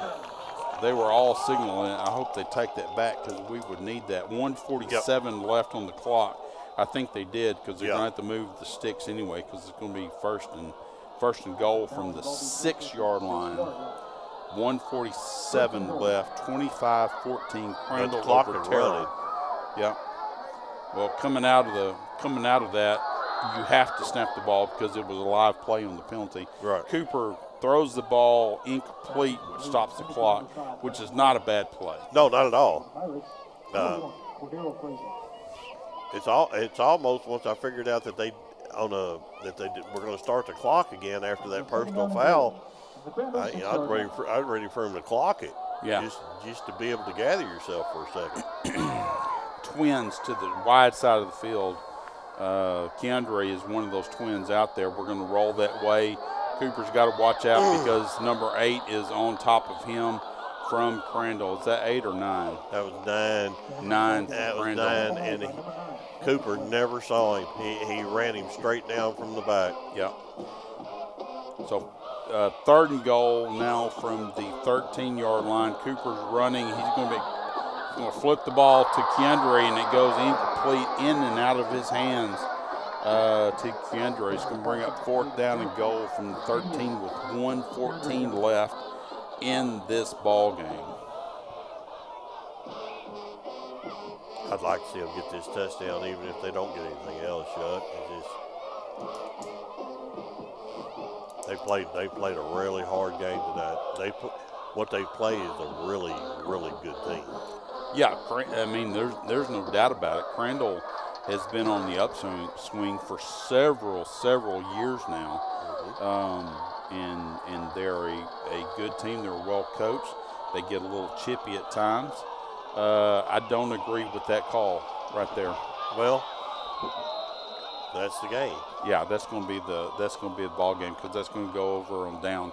What I'm talking about for you listeners that are on the radio is that it was a quarterback keeper, and I don't agree with the quarterback keeper when it's 4th down and goal because you've got to get in the end zone. Yeah. And the way Crandall's played all night, even though we've got some chunk plays here late in the 4th quarter, your percentages are very low that the quarterback is going to get that right up the middle. Up the middle. Yeah. Yeah. Well, hard-fought game. Yeah. Hard-fought game. That's going to put Crandall. Let's see who else Crandall has. That's going to give them 3rd solidly. I think it's going to give them 2nd. Is it going to give them 2nd? Yeah, Crandall plays Greenville next week. Okay, yeah. So that'll put them solidly in 2nd place. Yeah. And then that we've already said it once tonight, that's going to put us solidly having to go to Poteet. There's flags all over the field on face masks there. Having to go to Poteet to Memorial Stadium. I think it's a Memorial. I don't know if it's a Hamby, but let's call it Memorial for right now. Yep. And win a road game for 4th place. Right. Personal foul, face mask, defense. Jim, I want to 15-yard thank you, penalty. man. I Automatic appreciate first you. down. Oh, I've enjoyed it. I was asking you to come sit in and do one game with me, and I was going to have to try to find some other people to do stuff, but you said let me do 4 of them, and then you have to find somebody for deer season, and then you said, well, I'll go early that morning. I'll do all 5 for you. So I really appreciate you stepping in and helping me out on these home games. Well, no, the pleasure's been mine. I appreciate you thinking of me, and hopefully I haven't run off all your listeners. Well, you know, my plan was to, after my radio partner, you know, who passed away, I wasn't going to put one thing on anybody, right? And say, hey, I need you to do all 5 games. I was going to ask, you know, one person. I mean, 5 different people, if I couldn't get anything, because somebody that doesn't do radio for games, you know, might not get into it or not, and then you're stuck with me. But I really do appreciate it. Chuck, you know, he's worked with us all year. Yep. It's been a little different year because we're not going to away games. Terrell. So this is basically our last broadcast of the year. You know, y'all can keep up with Terrell Tiger football, and I'm sure Chuck will keep up with KPYK, posting on Facebook and any other social media. I can tell you that Tracy Malone, who works for us in the district, she keeps up with Terrell Tiger football and is always posting the scores almost in real time on Facebook also. But it's been a really enjoyable run this year, and I do appreciate it because you and I have been friends for a long time. Yeah, we have. And we were telling, Chuck was actually here earlier, and we were telling him that there's some jokes that we have that are funny to us that that nobody else is going to get. Nobody else is going to get, or maybe they don't know the background, and right. We know all the background. So Shelly Wood Martinez she sent me a text earlier about your premature whistlization. Yeah, I couldn't get it out because I couldn't remember it because it just caught me, and I was laughing at that, and evidently she was too. So that was great. Well, you know, Chuck, it's been a lot of fun, and I don't claim to be even an amateur at this, but it's been fun up here working with you, and it's been fun watching Terrell. Man, they've had a good solid year. They're gonna, and I really think they're gonna beat Poteet. Yeah. Just looking at what, you know, Poteet got off to a fairly good record in the district earlier in the year because they played Corsicana and Greenville up front. Mm-hmm. And that gives them some wins up front. Yeah. And then all of a sudden they get to the meat of the schedule and they haven't been able to really get any more wins after that. So, you know, I don't know. What district do we start stacking up against in the playoffs? You know what? I haven't even looked at it, and I'm bad for not doing that at this point in time. So, but whoever it is, they're going to have their hands full with Terrell. It's not like they're going to go in there and just lay down. That's for sure. For sure. And they just a couple of passes here. Runs. They've got weapons in the running back. Their defense can. You know, I think the defense played a tremendous game. They just were on the field way too much. Exactly. And here's the deal, Chuck. We're probably just going to end it because we're talking about it now. So if you're listening to us, we'll end here in just a minute. My not MVP, but my favorite player tonight's number 76 for Crandall. When they threw him the football, grabbed that thing, he didn't spike it, but he was going, "Why are you throwing this ball to me?" And they gave him a penalty spike, but he didn't. But he caught it. It was a clean catch. Oh yeah, it was the greatest offensive lineman catch since Ricky Carmona. Oh my gosh. It's been a lot of fun, Chuck. Well, thank you. You know, I was thinking back on it, and, you know, Dennis and Carlton got me into it way back when, and I was the extra person way back when. I guess Dennis and Carlton and Chuck also got me in it way back when. I can't remember how long it's been. Carlton or Dennis could tell me how long ago it was. And then we got down to me and Carlton, and we got down to me and Ray, and then, I've already beat that dead horse, and thanking you enough because it's been fun this year, and I'm glad you stepped in and agreed to do it. So it's been fun. Terrell Tiger football is fun. That's right. Well, you know what? I'm always up for it, Chuck. You just give me a call. Wherever we need to go, we can go do it. All right. Well, with that, next week, Poteet, and I guess it's at Mesquite Memorial. I'm sorry, I'm not a very good broadcaster. I talked about Dennis and Carlton. We always said we have fun, but we're not professional at all. So, but it's been fun. Terrell's a must-win next week against Poteet for the 4th place in the district, and then it'll be playoff bound after that. And watch Terrell ISD's Facebook and social media pages. They will, and athletic pages also, they'll let you know when, where, and how to follow. I'm Chuck Wheeland. I'm Jim Cooper. You've been listening to Terrell Tiger Football on KPYK, 1570 AM, 102.5 FM.